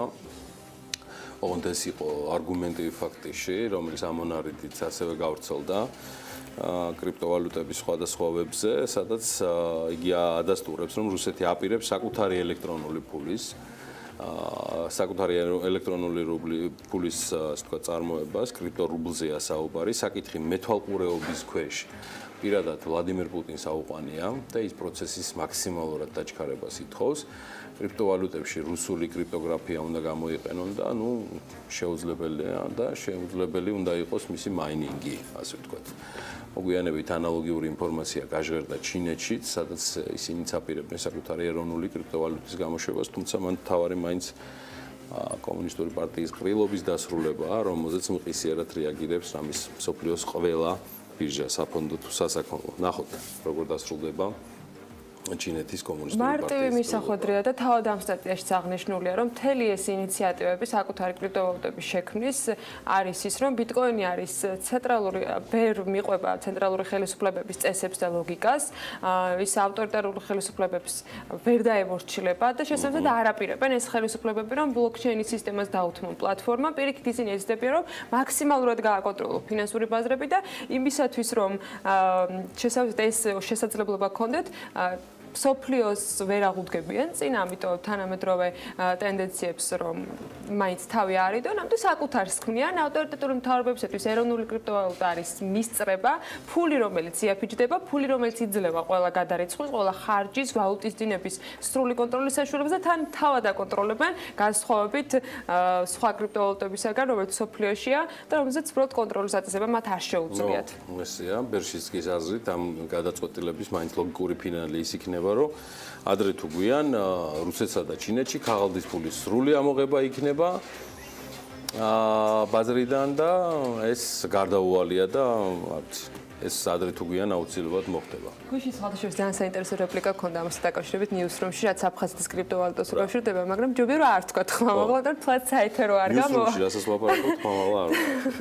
მაგრამ ეხლა ჯობია რომ დრო დაუთმოთ უკვე პირდაპირ ეთერში თამარ ზამთარაძეს, ბიას მარკეტინგის სამსახურის ხელმძღვანელს, თამარ დილა მშვიდობისა. რა თემა გვაქვს დღევანდელ ანალიტიკაში მომზადებული? მოგესალმებით. დღეს წარმოგიდგენთ ბია სტატისტიკას საქართველოში უცხოური ინვესტიციების და უცხოელი ვიზიტორების შესახებ. ასევე განვიხილავ ბოლო წლების ექსპორტისა და იმპორტის მონაცემებს. მოგეხსენებათ, საქართველოს მსგავსი მცირე ზომის ეკონომიკის მთავარი ქვეყნისათვის განსაკუთრებული მნიშვნელობა ენიჭება პირდაპირ უცხოური ინვესტიციების მოზიდვას. თუ გადავხედავთ გასულ წლებს, დავინახავთ, რომ 2010 წელს მოზიდული ინვესტიციების რაოდენობა საკმაოდ მცირეა. თუმცა 2011 წელს ხედავთ 37%-იანი აღმასვლას, რასაც შემდეგ წელს 18%-იანი ვარდნა მოხდა. სავარაუდოდ ეს დაკავშირებული იყო ხელისუფლების ცვლილებასთან და საქართველოს მაშინდელ პოლიტიკურ გარემოსთან. 2013 წლიდან პირდაპირ ინვესტიციების რაოდენობა იზრდება და 2014 წელს უმაღლეს წერტილს 1.758 მილიონს აღწევს. 2015-16 წლებში მეზობელ სახელმწიფოებში შექმნილმა ეკონომიკურმა პრობლემებმა შეამცირა პირდაპირ უცხოური ინვესტიციები. ვინაიდან 2017 წელი ჯერ არ არის დასრულებული, გვაქვს მხოლოდ 2 კვარტალის მონაცემები, რითაც შეგვიძლია ვივარაუდოთ, რომ წელს პირდაპირ უცხოური ინვესტიციების რაოდენობა არ შემცირდება. ასევე გასათვალისწინებელია ინვესტიციების გადანაწილება სექტორების მიხედვით. ბიას 2017 წლის მონაცემებით ინვესტიციების დიდი ნაწილი ტრანსპორტისა და კომუნიკაციის სრულ განხორციელდა. შემდეგ მოდის სამშენებლო სექტორი. მესამე ადგილზეა სასტუმროები და რესტორნები, რასაც მოსდევს ენერგეტიკის სექტორი. დანარჩენი ინვესტიციები კი გადანაწილებულია სხვა სექტორებზე. ქვეყანაში პირდაპირ უცხოური ინვესტიციების შედინება ბევრ ფაქტორზეა დამოკიდებული.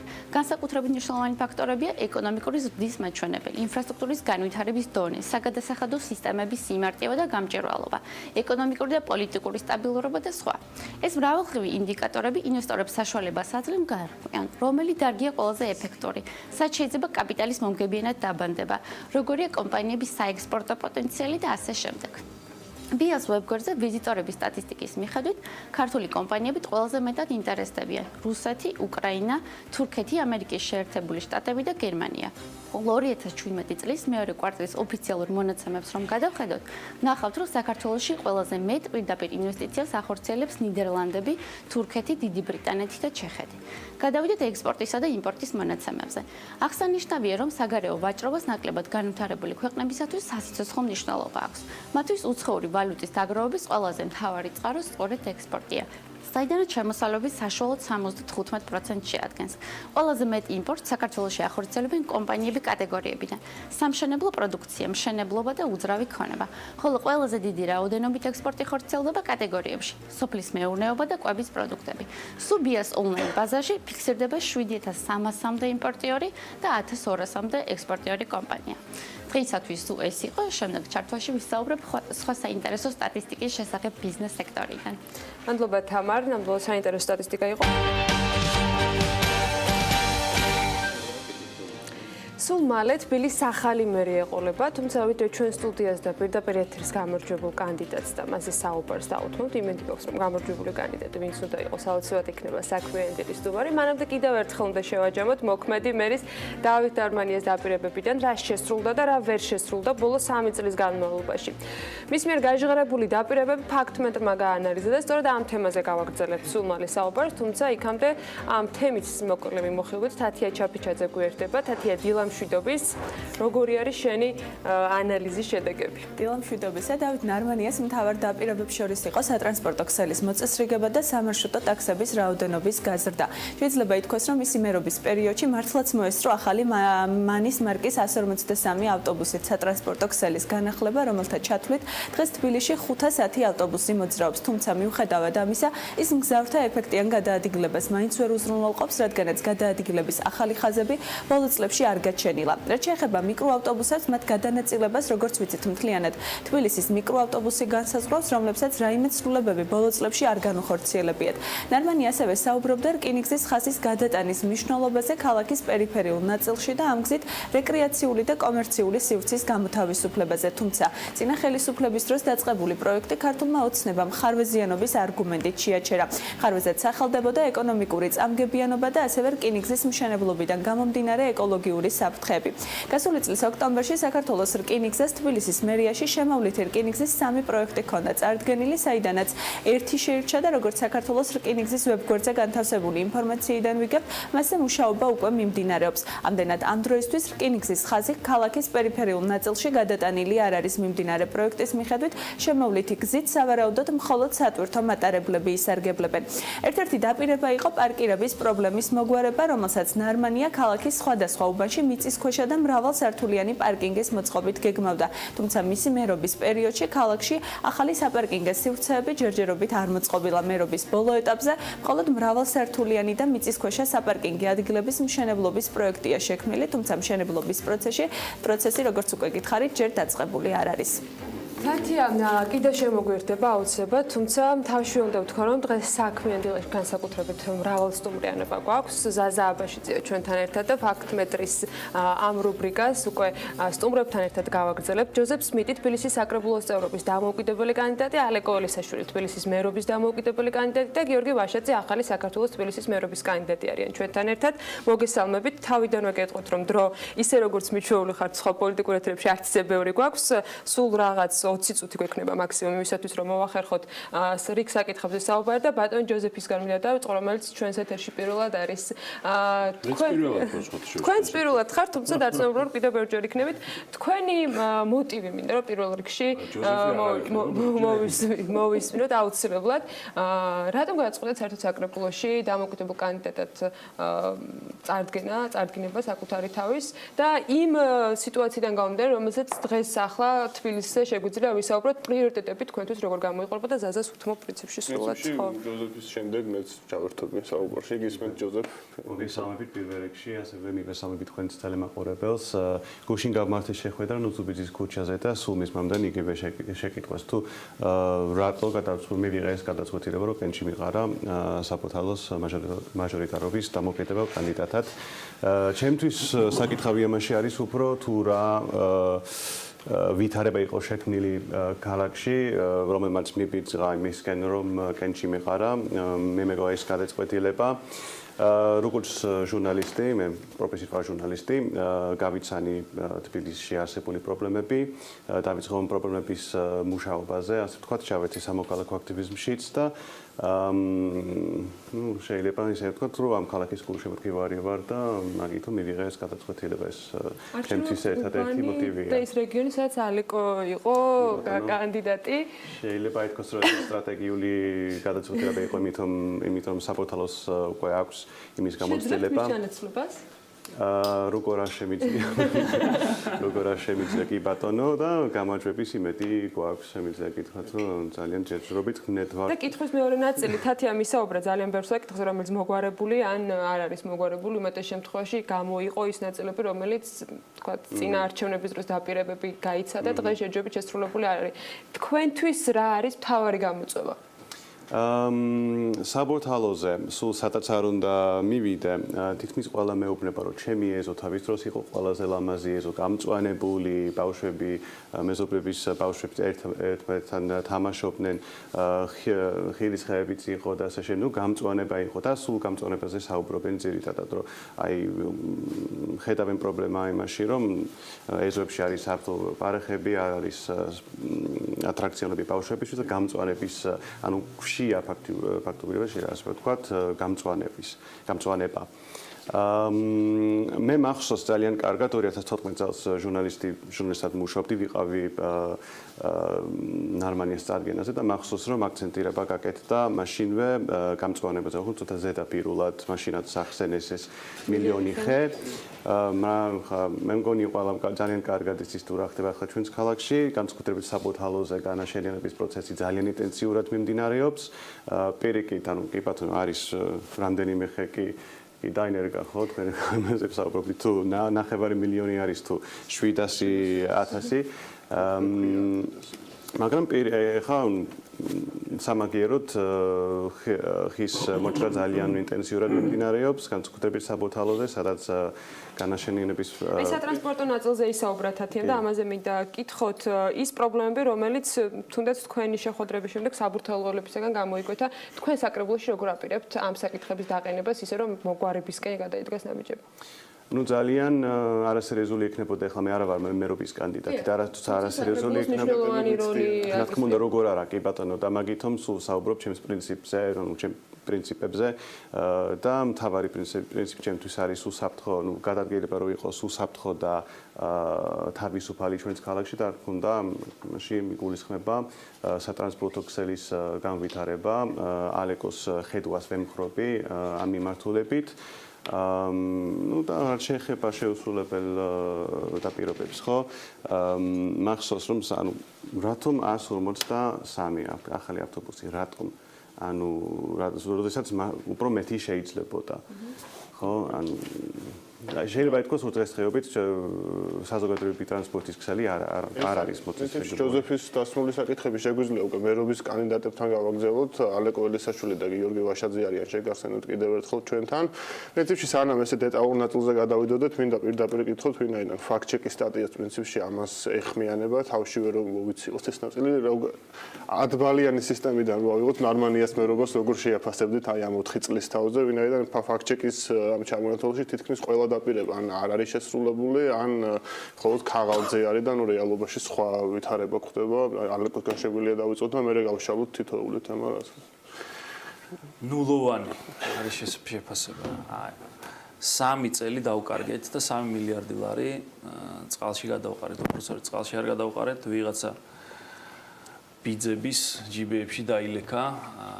ჩვენთან ბიუჯეტი როგორი გეგმებოდა, შემოდგომაზე დასხდებოდნენ ვიღაცა მაფიოზები, ქართული ოცნების წევრები და ადგენდნენ ბიუჯეტს, რომ აი მე ამდენი ასფალტისთვის მინდა, მე ამდენი იმისთვის მინდა, მე ამდენი ამისთვის მინდა, ქალაქის და ხალხის პრობლემებიდან და საჭიროებიდან კი არ ამოდიოდნენ და ამ საჭიროებებს კი არ არგებდნენ ბიუჯეტს. არამედ აი ეს ვიღაცა ბიძები, რომლებიც როგორ აგებენ ასფალტს ხედავთ რა, აგებენ თუ არა, ერთ კვირაში იყრება და ისინიც ბედნიერები არიან, იმიტომ რომ იმ ტენდერს კიდევ იგებენ. შესაბამისად ეს 3 წელი იყო ხელიდან გაშვებული შესაძლებლობების 3 წელი და წყალში გადაყრილი 3 მილიარდი. ერთადერთი რაც შეიძლება გავიხსენოთ ეს არის 153 ავტობუსი, თუმცა ესეც ღიმილის მომგვრელი არ მართლა ჯოზეფის თქმის არ იყოს, რატო 153 და არა მაგალითად 520-ვე 3 წლის განმავლობაში თავისუფლად შეგვიძლია ჩაგვენაცვლებინა, ვინაიდან ობიექტურად კაპიკები დაჯდა და თან აქედან დიდი ნაწილი გვაჩუქეს. ევროკავშირის მისიამ 7 მილიონი გვაჩუქა, 27 მილიონი იყო EBRD-ის კრედიტი. შესაბამისად თავისუფლად შეიძლებოდა მთლიანად აგვეთვისებინა და ახალი საზოგადოებრივი ტრანსპორტი ნორმალური და კომფორტული ყოფილიყო ქალაქში და ასე შემდეგ და ასე შემდეგ. თუმცა საქმე როგორ მიდის, იცით, ნუ ახლა ნარმანიას როგორ ვაკრიტიკებდი, კარგად იცით და უკვე ქართული ოცნება სრულად წინა საარჩევნო რიტორიკისთვის და არა სხვა რამისთვის ისე შეესდგა ამ საწყალ ნარმანიას, რომ ცოტა ხანში გული ამიჩუყდება, ვიცი და ჩემი დასაცავი გახდება. ვითომ ისინი არიან სხვა სამყაროდან ჩამოფრენილები, ახლა ქართული ოცნების კანდიდატები და წევრები და ამუნათებენ და ეს უმსგავსობა უნდა დავასრულოთ და თუმცა რეალურად ეს უმსგავსობა არის დასასრულებელი და ობიექტურად არაფერს არ ვაჭარბებ ხოლმე. ჩვენ გვაქვს ქალაქი, რომელიც ხელიდან გვეძლება. მით უმეტეს ახლა ამ ოფისში სანამ მოხვალ ვიზუალურადაც თუ ინფრასტრუქტურულადაც მოსვლა არის შეუძლებელი. როგორც ფეხით მოსვლა არის შეუძლებელი და ისე თელ ქალაქში გადაადგილება. ეს ქალაქი ხელიდან გვეძლება და არაფერს ახლა დილა უთენია, არავის დაზაფრო არ მინდა და გულების ხეთომა. ეს ქალაქი არის მართლა გადასარჩენი. გადასარჩენია, რომ უბრალოდ საცხოვრებლად უვარგის სივრცე არ გადაიქცეს. ერთ მაგალითს ვიტყვი უბრალოდ, კაირო იმდენად აი იქაც ცეხავიკებმა, ეგვიპტელებმა ისე შეჭამეს იქაურმა კორუმპირებულმა მთავრობამ მაწლეულების მანძილზე, რომ კაირო საცხოვრებლად უვარგის სივრცე არის. ვერაფერს ვერ შველიან და ამიტომ ახალ დედაქალაქს აშენებენ. გამოაცხადეს საერთაშორისო ტენდერი, იმიტომ რომ ცხოვრება შეუძლებელი არის და ვერც მოაწესრიგებენ და მოაგვარებენ. სანამ ასეთ რეალობის წინაშე დავდგარვართ და რამდენიმე წელიწადში ასეთ რეალობის წინაშე დავდგებით.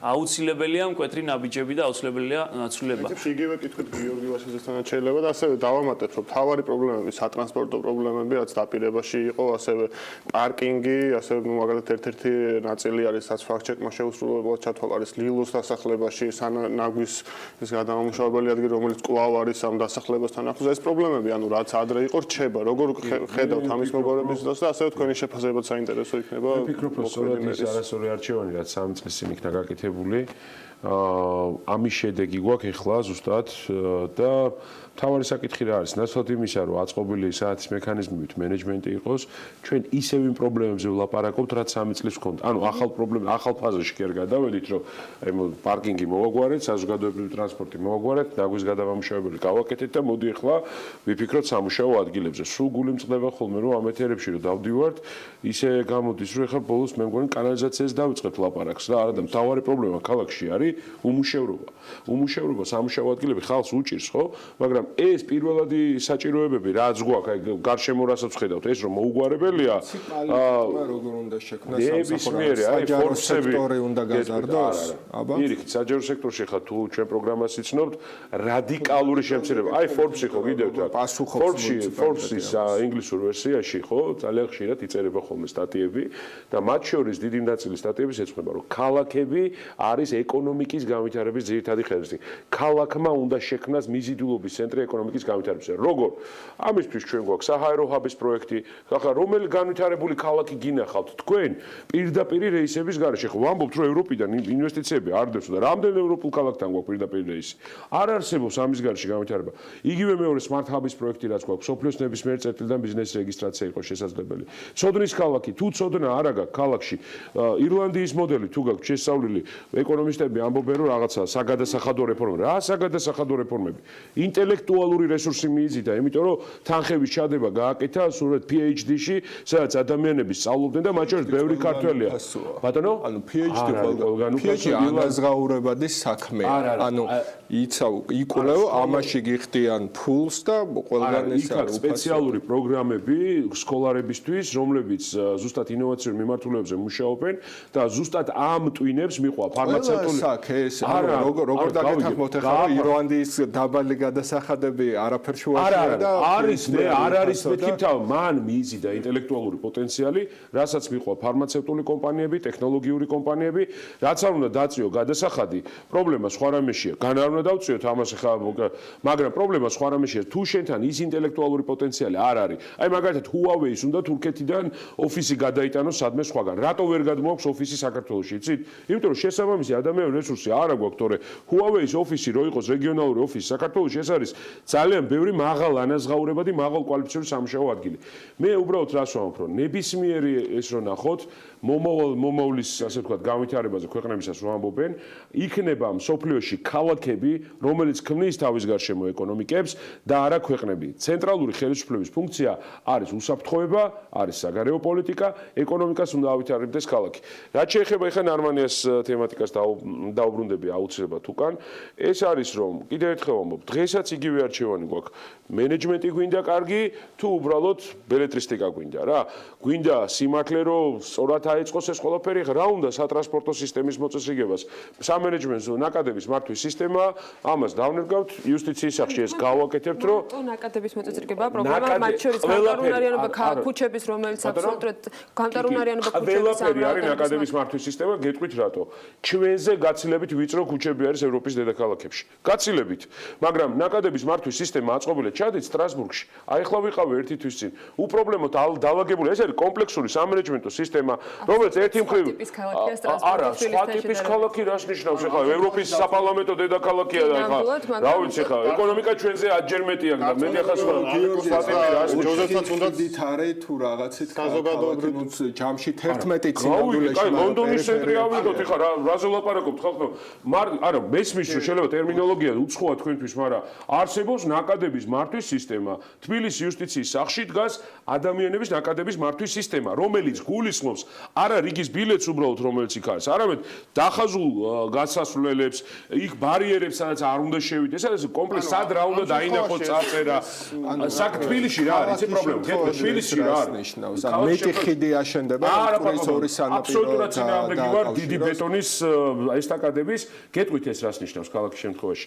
ქალაქის შემთხვევაში ეს ნიშნავს პროგრამულ უზრუნველყოფას, სადაც შეყვანილია ყველა გზა, ყველა საზოგადოებრივი ტრანსპორტი, ყველა შუქნიშანი, ყველა საფეხმავლო გზა, რომელიც არის შესაბამისი ნაკადების დათვლის, ასე ვთქვათ, სისტემები დგას ქალაქში, რომელიც გაძლევს ალგორითმებს, სადაც გააქვს ვთქვათ პრობლემა, როგორ განტვირთო ეს პრობლემა. ხო და არ იყოს დღეს ქალაქი არის უბრალოდ ამას ვთქვი, გამონაკლისების ქალაქი. გამონაკლისების ქალაქია უბრალოდ. ანუ ეს კითხვა დამესვა, თქვენი ხედვა ტრანსპორტთან დაკავშირებით მოვისმენთ, ამიტომ ამაზე არ გეკითხებით, იგივე ვაგონების დამატება, ტროლეიბუსების განვითარება სხვა. მე მაინტერესებს თუ გაქვთ ფინანსურად დათვლილი დაახლოებით, რამდენი გჭირდებათ ბიუჯეტიდან პროცენტულად, რამდენი ხანი დაგჭირდებათ, აი რამდენი წელზე დაგჭირდებათ, რამდენი პროცენტი ბიუჯეტის დაუთმოთ იმას, რომ სატრანსპორტო პრობლემები მოგვარდეს. ჯამურად მაგ დაანგარიშებული, რომ ჩვენ გჭირდება გარემოს დაცვით, სოციალური და ტრანსპორტის მიმართულებით ყველა ის დაპირება, რაც მაქვს ნათქვამი, ამის შესრულებას ჯამში ჭირდება სიმწვანის გაუთხმაგება, სოციალურის 4 წლით გარანტირებულად 100 ლარიანი დახმარების მიცემა, საზოგადოებრივი ტრანსპორტი რო გაიმართოს, ავტობუსები ადეკვატური ოდენობის იყოს, მეტრო შესაძლებლობები გაიზარდოს, ტრამვაი 12 წლიანი პროგრამა, ამას ჯამში ჭირდება 474 მილიონი. და 874 მილიონი ბოდიში 4 წლის განმავლობაში. თუმცა თბილისის ბიუჯეტს აქვს რესურსი ეკონომიკის დის მაჩვენე პროგნოზირებული მაჩვენებლის გათვალისწინებით ბიუჯეტის გაიზრდება ავტომატურად, იმიტომ რომ 2014 წელთან შედარებით 17 წელს 322 მილიონით არის ბიუჯეტი გაზრდილი და 4.5 არის ყველაზე პესიმისტური, ხო, ბიუჯეტის ეკონომიკის და ნავარავდები ყველაზე პესიმისტური, უფრო სხვა პროგნოზებიც აქვს უფრო ოპტიმისტური, მაგრამ ყველაზე მინიმუმზე რო დავთვალოთ 855 მილიონის მობილიზება შეუძლია ბიუჯეტს ბიუროკრატიის ეკონომიის ხარჯზე და პროგნოზირებადი მასდის ხარჯზე ეკონომიკის. შესაბამისად 29 მილიონი რჩება, არა და უზარმაზარი რაღაცების გაკეთება შეიძლება და რაც შეეხება თბილისის ბიუჯეტზე საუბრობთ, ანუ თბილისის 800 მილიონი თბილისში შეიძლება დარჩეს ისე რომ საჯარო ხარჯების შემცირებით? არა, 300 მილიონი შეიძლება საჯარო ხარჯების შემცირებით 4 წლის განმავლობაში. იმიტომ რომ არანორმალურად დიდი არის მეოთხედი ბიუჯეტს არის ბიუროკრატიის შენახვა. 826 მილიონიდან 215 მილიონი არის ბიუროკრატიის შენახვა, რაც კატასტროფა. 4 წელიწადში ერთხელ 1 წელი 4 წელში 1 წელი არის ბიუროკრატია, ხო, ეს არის აბსურდი და შეიძლება თავისუფლად შემცირება მილიონი ჩვენ ამას გვილაპარაკია მანქანები და რაღაც ეს აბსოლუტურად სულელური ხარჯები არის და ტრანსპორტზე ერთ ვიტყვი რა ალგორითმი კი არ გვინდა ნაკადების მართვის და საზოგადოებრივი ტრანსპორტის მოძრაობა კი არ უნდა ვარეგულიროთ. საზოგადოებრივი ტრანსპორტი არ ყავს და ჯერ საზოგადოებრივი ტრანსპორტი უნდა შევქმნათ, შემოვიყვანოთ, მერე უნდა ვარეგულიროთ. ნაკადების რეგულირება არაფერს არ იზამს. მანქანების ის მოცულობა თუ დარჩა რა მოცულობა ახლა არის. უნდა აწყო და მერე შემოვიყვანოთ და ვისთვის და რასყიდულო.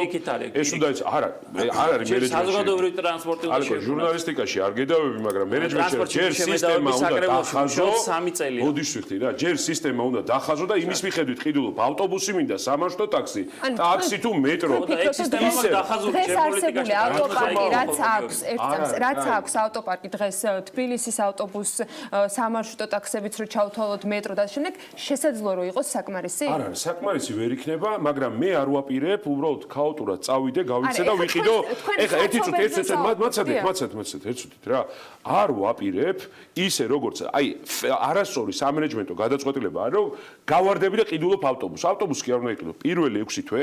ეს არის თავიდან ბოლომდე დაგეგმა ქალაქის და ვიცი უკვე პროგრამაში როგორ მექნება, რამდენი ავტობუსი მინდა, რამდენი ახალი მეტროსადგური მინდა, რამდენი რა ტრანსპორტი მჭირდება. ხოლო ამის მერე ვყიდულობ. დღეს რატო არ აი თქვენ თვითონ გქონდათ 3 წლის მანძილზე 155 ახალი ავტობუსი შემოიყვანეს. რატო არ გაუმჯობესდა, იცით, არანაირად სატრანსპორტო სისტემა, უბრალოდ ავტობუსები მივიღეთ ახალი და არაფერი არ შეცვლილა სატრანსპორტო მართვის სისტემაში. ხახტო ეს მენეჯმენტის ანბანია ეხლა რომ ჯერ გეგმა მე აკეთებ. ალეკოც იგივეს ფიქრობს, ანუ გეგმის მიხედვით ხადი, ანუ მე მგონი ამას სადავ არაფერი აქვს.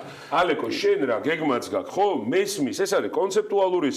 ამას ესე არ კეთდება ხახტო, ავიცი ხა კი ბატონო ვიდაოთ რა. გეგმა გეკლებათ მას შემდეგ რაც დათუ თბილისის მერი კონცეპტუალური მონახაზი, ვიცი რომ ელექტროტრანსპორტზე უნდა გადავიყვანო ქალაქი თავიდან ბოლომდე, მაგრამ როგორ ძალიან მარტივად 2021 წლისთვის ყველა ავტობუსი იქნება ელექტრო. ორ კომპონენტს ვიყენებ, ეს არის კრედიტები, რომელსაც მოვიზიდავთ, მეორე ეს არის ICO-ზე გავიტანთ ამ მოკლე კითხვა მაქვს გადასახადის გადაფარებული გავიტანთ საზოგადოებრივ ტრანსპორტს 2021 წელს მაგ დედლაინი. ხო, 2021 წლისათვის ანუ ICO-ზე მაყურებელს აუხსნათ, ანუ შევთავაზებ მთელი მსოფლიოს ინტერნეტ მომხმარებლებს, რომ აქტივები ჩადეთ ინვესტიცია თბილისის საზოგადოებრივ ტრანსპორტში. ამისათვის ხო რაღაც მიმზიდველობა უნდა მოიცა რა არის აქ საოცარი? ამოიღეთ ICO-ს თავარი ბრიტანეთის სხვა რო არც საზოგადოებრივი ტრანსპორტი. არა, ერთი წუთით საზოგადოებრივი ტრანსპორტის გამოკიარდეთ. სწორი მოდელს ვარაუდობთ. რამდენის მოზიდვას, რამდენის დავჭირდება? 15 მილიონი არის ხოლმე გაცილებით უკეთესი ICO-ები და რასაც მოიძებდა. ხვალ მობრძანეთ 11 საათზე ჩვენს პრეზენტაციაზე თბილისი მარიოტში რა. ძალიან კარგი იქნება, როცა ჩაერთვება ერთ-ერთი ახალგაზრდა ქართველი ბიჭი, რომელიც ლონდონში ცხოვრობს და ეხლა დაახლოებით მილიარდამდე სტარტაპს აპირებენ ICO-ზე ზუსტად სამეცნიერო მიმართულებით. ამაზე ეხლა ამდენად მილიარდის აწევას აპირებენ. სამეცნიერო მიმართულებით. გადავაცეთ, რომ მოდი ალიკოს მივცეთ რომ და თუ თქვა შესაძლებელი იქნება, მაქსიმუმ 5 წუთი გვაქვს, მოდი თქვენ შეაჯამოთ და შეგასრულოთ. ვიტყვი შევაჯამოთ თუ შეიძლება, ნუ რა თქმა უნდა, 2021 წლამდე რა ვაკეთოთ, ისე მარშრუტკებით ვიაროთ. იქნება შესაძლებლობა პასუხი. დროს გიტოვებთ და თქვენ მე დავამთავროთ ეს პოპულისტური ჩართვები, რომ ხო, აი 2021 წელს ვაპირებ 1000 ავტობუსის ერთ დღეს შემოყვანას. ახლა ხო, აი ამ ზღაპარს ლაპარაკობს. ой, დავასრულებინე და პოპულისტი და რაღაცა ზეცართავები ძალიან თქო შეინახეთ და ცოტა კორექტულად იყავით. ძალიან თქოთ ახლა გიორგი ძალიან. ყველაზე არსებითი და ყველაზე მნიშვნელოვანი არის სანამ ახლა ჩვენ სადღაც დავფრინავთ აქ კოსმოსში და 2021 და 2050 წელზე ვფიქრობთ, ხელისუფლება რეალურად ემზადება გაყალბებისთვის არჩევნების. გუშინ ცესკოსგან მივიღე წერილები, სადაც ელემენტარულ რაღაცებზე გვითხრეს უარი, რომ კარუსელების აღსაკვეთად გვინდა ტექნიკური საშუალებების გამოყენება, რომ ნებისმიერი ამომრჩეველი შემოსული გადაგვემოწმებინა პროგრამულად, ნამდვილად ის იყო თუ არა, იმიტომ რომ სიები ელექტრონულია და ფოტოებს აგდებს. ხო, ამაზე გვითხრეს ესკომ უარი. დამკვირვებლები რომ რეგისტრატორების უკან დადგნენ, რომ შეამოწმონ წესიერად სიები, ამაზე გვითხრა უარი.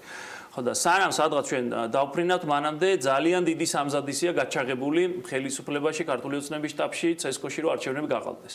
შესაბამისად, ერთ-ერთი თხოვნა მაქვს ნებისმიერ მოქალაქესთან. ძალიან მარტივი რამ არის, ძალიან ცოტა ადამიანი ჭირდება, უბრალოდ გულზე ხელი უნდა დაიდოთ, თვალები უნდა აგეთოთ და ყველანი უნდა მიხვდეთ არჩევნებზე. ეს არის ყველაზე მნიშვნელოვანი. ელისაშვილს მისცემს, მათ თუ ვის მისცემთ, არ აქვს მნიშვნელობა ამას. თითოეული სახლში დარჩენილი ადამიანი ხმას აძლევს ამ კორუფციულ ჭარბში დარჩენას. ერთი კითხვა მექნება, პრინციპში ინტერნეტშიც გუშინ იწერებოდა. შეათ იმ შემთხვევაში თუ ჩათვალებდა, რა თქმა უნდა, ეს ფაქტებზე დაფუძნებული იქნება, რომ გაყალბდა არჩევნები და ცხადი არასასურველი შედეგიც დადგა შესაბამისად. რა გეგმა არის, ანუ აპირებთ თუ არა კონკრეტული მიმართულებით წასვლას ამ შემთხვევაში, ან რა რეაქცია აქვს? არჩევნები თუ გააყალბეს, ისეთ რისხვას დაიტეხენ, რომ ჯობია ამაზე არ იფიქრონ. მაგრამ ვერც ერთი არჩევნები ვერ გაყალბდება, როცა ამორჩევლები დარაზმულები მიდიან საარჩევნო უბნებზე. თუ იქნა მაღალი აქტივობა და აი ამისკენ მოუწოდებთ ყველას, თქვენი გულის კარნახით გააკეთეთ არჩევანი. თავარია ბევრი ხალხი მივიდეთ ამ არჩევნებზე, იმიტომ რომ გავითვალისწინოთ ერთი რამ.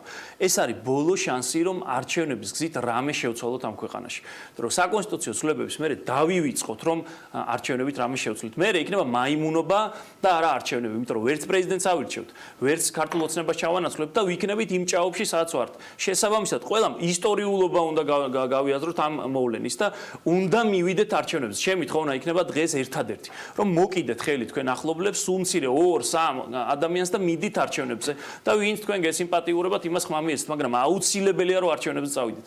და ხელისუფლება რა თქმა უნდა ემზადება, მაგრამ ბევრი ხალხი თუ მივა, არც არაფერი არ გამოუვა, იმიტომ რომ 2012-ში სააკაშვილმა რო გააყალბა, ისეთი უნდა, მაგრამ ბევრი ხალხი რომ მივიდა, აი მაშინ წყალში ჩაიყარა ყველაფერი. ბევრი ხალხი არჩევნებზე ნიშნავს, რომ ვერანაირი გაყალბება ვერ გამოვა. დანარჩენი მე კიდევ ნახოთ. გასაგებია, მადლობა ალეკო, თუ ძალიან გაჩქარება, ასე შეგვიძლია ჩვენ საუბარი გავაგრძელოთ, თქვენ დატოვოთ სტუდია. ამიტომ გიორგის მივცეთ შეძლებას და აუცილებლად ჯონიცაც ექნება ბოლო. ერთი საკითხი არის ფაქტ-ჩეკის ნაწილიდან გამოკლებული. გარემოს დაცვაზე პრინციპში საკმარისად ვერ ვისაუბრეთ ბოლომდე, მაგრამ აი მტკვარზე იყო დაპირება, ნარმანიას ქონდა და პრინციპში თბილისი ამ შემთხვევაში ევროპული დედაქალაქებისგან იმითი განსხვავდება, რომ მდინარესთან რომელიც ქალაქში მოდის, აბსოლუტურად ინგლისური ტერმინი უნდა ვიხმაროთ, unfriendly ვართ და არამეგობრული არის ჩვენი დამოკიდებულება, მხოლოდ რაც კანალიზაციისთვის ვიყენებთ. ეს დაპირებაც შეუსრულებელი არის, ისევე როგორც მთლიანად გარემოს დაცვის ნაწილში ბევრი რამ. ამაზე ორივე სტუმრისგან საინტერესო იქნება, რა გეგმა გაქვს და ამ მიმართულებით თუ ფიქრობთ და შემდეგ ჯოზეფს გითხავთ. მე დავუბრუნდე წინა საკითხებს რა. კიდევ ერთხელ ვამბობ, მენეჯმენტში არის ესე, ჯერ დაგეგმე, მერე გააკეთე რეალიზება რა. ეხლა ჩვენ ძალიან ბევრი ლამაზი სიტყვები მე მაგიტო თქვი ამ არჩევნებში მთლიანად პოპულიზმზე უარი. როცა ვამბობ 2021 წელს დედლაინს 2021 წელს მთლიანად უნდა იყოს შეცვლილი. ეს ნიშნავს, რომ ყოველწლიურად სისტემური მიდგომით საზოგადოებრივი ტრანსპორტი იქნება, გამწონება იქნება თუ ასე შემდეგ, უნდა იყოს განსაზღვრული. როცა მე მაქვს პროგრამაში მხოლოდ მე მაქვს ყველა მიმართულებაზე დედლაინები გაწერილი. ჩვენ გუნდს მხოლოდ და მხოლოდ. რატო? იმიტომ რომ მენეჯმენტში არის სამი პრინციპი: დაისახე მიზანი, გაახედე სამოქმედო გეგმა და მესამე განსაზღვრე დედლაინები, საბოლოო ვადები. თუ ვადა არ აქვს განსაზღვრული, ეხლა 800 ავტობუსი რო ერთ დღეში არ შემოვა, ეხლა ისე არა თითეული პროექტის რეალიზების ვადა. ყველა მიმართულებით, ალბათ მე აუცილებლად მოგაწვით ეხლა ჩვენს ხვალს რა. ამბობთ რომ სიტყვაზე შეიძლება ნაკადების მოწესრიგება ურბანისტიკაში ცოტათი ვერ ყვევი და ამიტომ მაგიტო გეკითხებით. როცა ქალაქის ორი ნაწილი ერთმანეთთან შეერთებული, გეგმით შეიძლება პროცესის ოპტიმიზირება, რომ რისი გაკეთება შეუძლია ამ ქალაქს ოპტიმალურად მოქცეს ის, მაგრამ ის რომ რაღაც ახალი შესაძლებლობები შეძინო პრინციპი პრინციპულად ახალი შესაძლებლობები. ახალ შესაძლებლობებს გეტყვით ერთი წუთით ზუსტად აი ამ ნაკადების მართვის სისტემას რო გეგმავ, მე გეუბნება რომ აი აქ მე მჭირდება რაღაც ახალი, ხო? სადაც გაქვს პრობლემა. მე მაგალითად ვფიქრობ, არ ვიცით, უკაცრავად მე არ ვეთანხმები მაგ იმას, იმიტომ რომ არც ერთი მე ნანახი მაქვს ეს დოკუმენტაცია, არც ერთი არ ეფუძნება დეტალურ შესწავლას. ვებხვი და მოყმიდა ხიდიო, რომ უნდა გაკეთესო. სამტრედიის ქუჩაზე რო გადავდა, მე იქეთ ზემოთ რო დააცხრება უზარმაზარი საწობი. ამის დათვა სადმე ნანახი გააქვთ? არ არის ეს დათვლილი. არა, ბოდიში ხიდის პროექტია გაკეთებული და არა ის რომ აქედან ნაკადი. არა, ერთი პრინციპზე ვსაუბრობ. ხო და მაგას ნაწილი რაღაც თუნდა. აი ნახეთ რას ვამბობ. ქალაქის ორი ნაწილი რაღაცით უნდა შეერთეს. ეს არ ნიშნავს რომ ხიდი უნდა გავარჭო ეხლა მაინც და მაინც ამ ადგილზე. რატო? იმიტომ რომ ჯერ უნდა დავთვალო ეს ამ ადგილზე ხიდს რო დავდგავ, რა მანქანების ნაკადს წამოიყვანს, რა ნაკადს მაძლევს ზემოთ. ამას ვამბობ რომ ეს სისტემა არ არსებობს ქალაქში. ამიტომ ვამბობ რომ ყველა პროექტი რომელიც დღეს არის 5 ხიდი უნდა, 3 ხიდი უნდა, ეს არის ბელეტრისტიკა. არ ეფუძნება არანაირ სოლიდურ კვლევას, რომელიც ჩვენ გვეტყოდა რომ რამე გავაკეთოთ. რაც შეეხება მტკვარს, მტკვართან დაკავშირებით მეც ვფიქრობ, რომ 3 რესურსი აქვს მტკვარს. პირველი, რა თქმა უნდა, სამი საკითხია. პირველი უნდა გასუფთავდეს, იმიტომ რომ იუსტიციის სახლსაც რო ვაშენებდით, ერთ-ერთი მთავარი პრობლემა გქონდა მტკვრის და დაშრობის დროს საშინელი სუნი მოდის რა და ფეკალიები ჩაედინება, ეს აუცილებლად გასაკეთებელია. მე ვფიქრობ, რომ KfW აკეთებს ხოლმე ასეთ პროექტებს და ნებისმიერმა რომ მოინდომოს უპრობლემოდ გააკეთებს. ამას ამის ფინანსების პრობლემა არ არის. მეორე მნიშვნელოვანი საკითხი არის მტკვარი როგორც სატრანსპორტო სისტემის ნაწილი, ანუ აკვაბუსების სისტემის განვითარება. და მესამე არის ასევე მტკვარის შიდა ზონებზე შესაძლებელი არის საფეხმავლო ბილიკების გაკეთებაც. შეიძლება მთლიანად არა, მაგრამ თქვა ძველი ქალაქის მანძილზე მაინც, რომელიც სრულიად ახალ ხიბლს მისცემს ქალაქს. ანუ მე აბსოლუტურად გეთანხმებით, რომ ჩვენ აბსოლუტურად მოშორებული ვართ დინარს. არა და ყველგან პირიქით სარეკრეაციო ზონა, ჯანსაღი ადგილი, ასე ვთქვათ, სუფთა ადგილი იქ არის. რაც შეეხება გამწვანებასაც გეტყვით. აი ყველა საუბრობს ძალიან მოკლედ. გამწვანება ყველა ამბობს, რომ ხეები დავდგოთ. რა თქმა უნდა დავდგოთ ხეები, მაგრამ რამდენ წელიწადში გაიზრდება ეს ხეები? გაიზრდება 5 წელიწადში, 10 წელიწადში მოგცემს ჟანგბადს. ჩვენ ეხლა გვაქვს გადასარჩენად გვაქვს საქმე, რომ მის ნაწილში საუბრობს, რომ რამდენ წლიანი ხეები უნდა დაირგოს, ამიტომ დავარდეთ. ხო და ხეებზე არა მაქვს ლაპარაკი.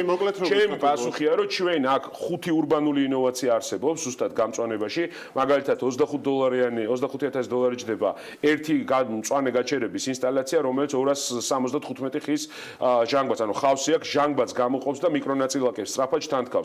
ჩინეთში არის ახლა რაც გაუშვეს უკვე ეს არის სახურავის გამწვანებები, მოვლა უმარტივესი და სწრაფად იღებს ჟანგბადს და შთანთქავს ამ გამონაბოლცე.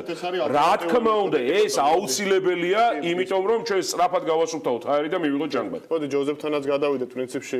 ამით არის განსხვავებული ჩვენი პროგრამა ყველასგან. ყველაზე მეტად ჯოზეფი და დაიჩაგრა. შეგვიძლია ხო თქვა დაახლოებით რამდენი გაჩერება დაგჭირდა 3 კვადრატული მეტრია ერთ სულ მოსახლეზე, როცა საშუალო არის 35 მეტრი. ერთი ხე არის 4 ადამიანი. დათვლილი გვაქვს ეს ციფრები. 285 ხე გამოდის უკვე ეს არა 1200 ადამიანი. პრინციპში პირდაპირ შეიძლება მოგისმენო. მე ხდები რომ მე არა ვარ მერობის კანდიდატი და ნუ მე მაქვს ჩემი საკუთარი პრობლემა და თან ერთ კონკრეტულ ოლქში ვიყრი კენჭს და მიჩემია ამ თემებზე ჩემში შეხვედრაზე ვისაუბრო. რაც შეეხება მტკვარს აუცილებლად უნდა გასუფთავდეს ეს აუცილებელია რომ დავიბრუნოთ ქალაქს ისტორიული ასე ვთქვათ ნაწილი რაც არის მტკვარი, მან არის შესაძლებლობა რომ შექმნათ რეკრეაციული ზონები, მაგრამ მეთი მინდა ვთქვა რომ რანაირ რეკრეაციულ ზონებზე არის საუბარი. ჩემთვის ძალიან მნიშვნელოვანია რომ ეს რეკრეაციული ზონები არ იყვნენ ასე ვთქვათ კაფეების ბუდე, სადაც რიგითი მოქალაქე ვისაც არ აქვს 100 ლარი ჯიპეში, რომ მან შეიძლება აიაროს და ისარგებლოს და მოიხიბლოს იმ სივრცეში. სადგესახებათ ასეთი ადგილი. სად არის ესეთი სად გააკეთებდით თქვენი ნავთქვაში დეპუტატებში სად იქნებოდა ინიციატივა? როგორ შეიძლება საბურთალო სტატუსში ამის კერძო სექტორი უნდა იყოს ამ შემთხვევაში აქტიური თუ თქვათ ადგილობრივი ხელისუფლების ვალდებულება უნდა იყოს ასეთი ზონების მოწყობა?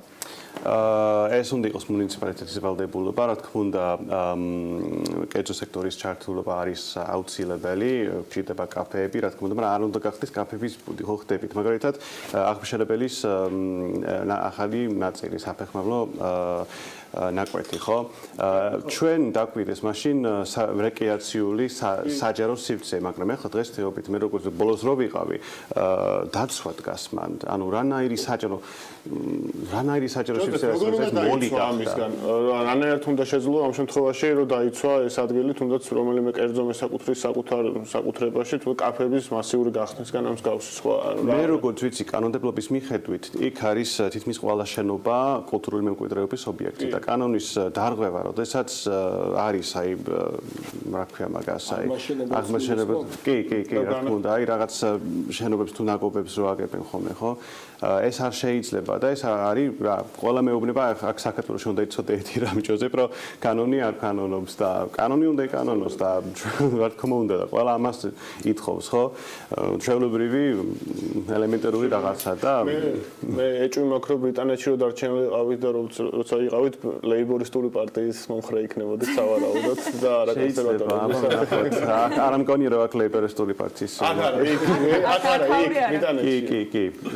კიდევ თუ შეიძლება ეს დავამატებ მეც არაიკოსნარი მინდა ვთქვა, რომ ყველა უნდა მივიდეს არჩევნებზე. მე ხმა არ უნდა მოვიღოთ, თუ არ მივალთ არჩევნებზე, ეს არის ჩვენი ელემენტარული მოქალაქეობრივი ვალდებულობა, ყველა უნდა მივიდეთ არჩევნებზე აუცილებლად.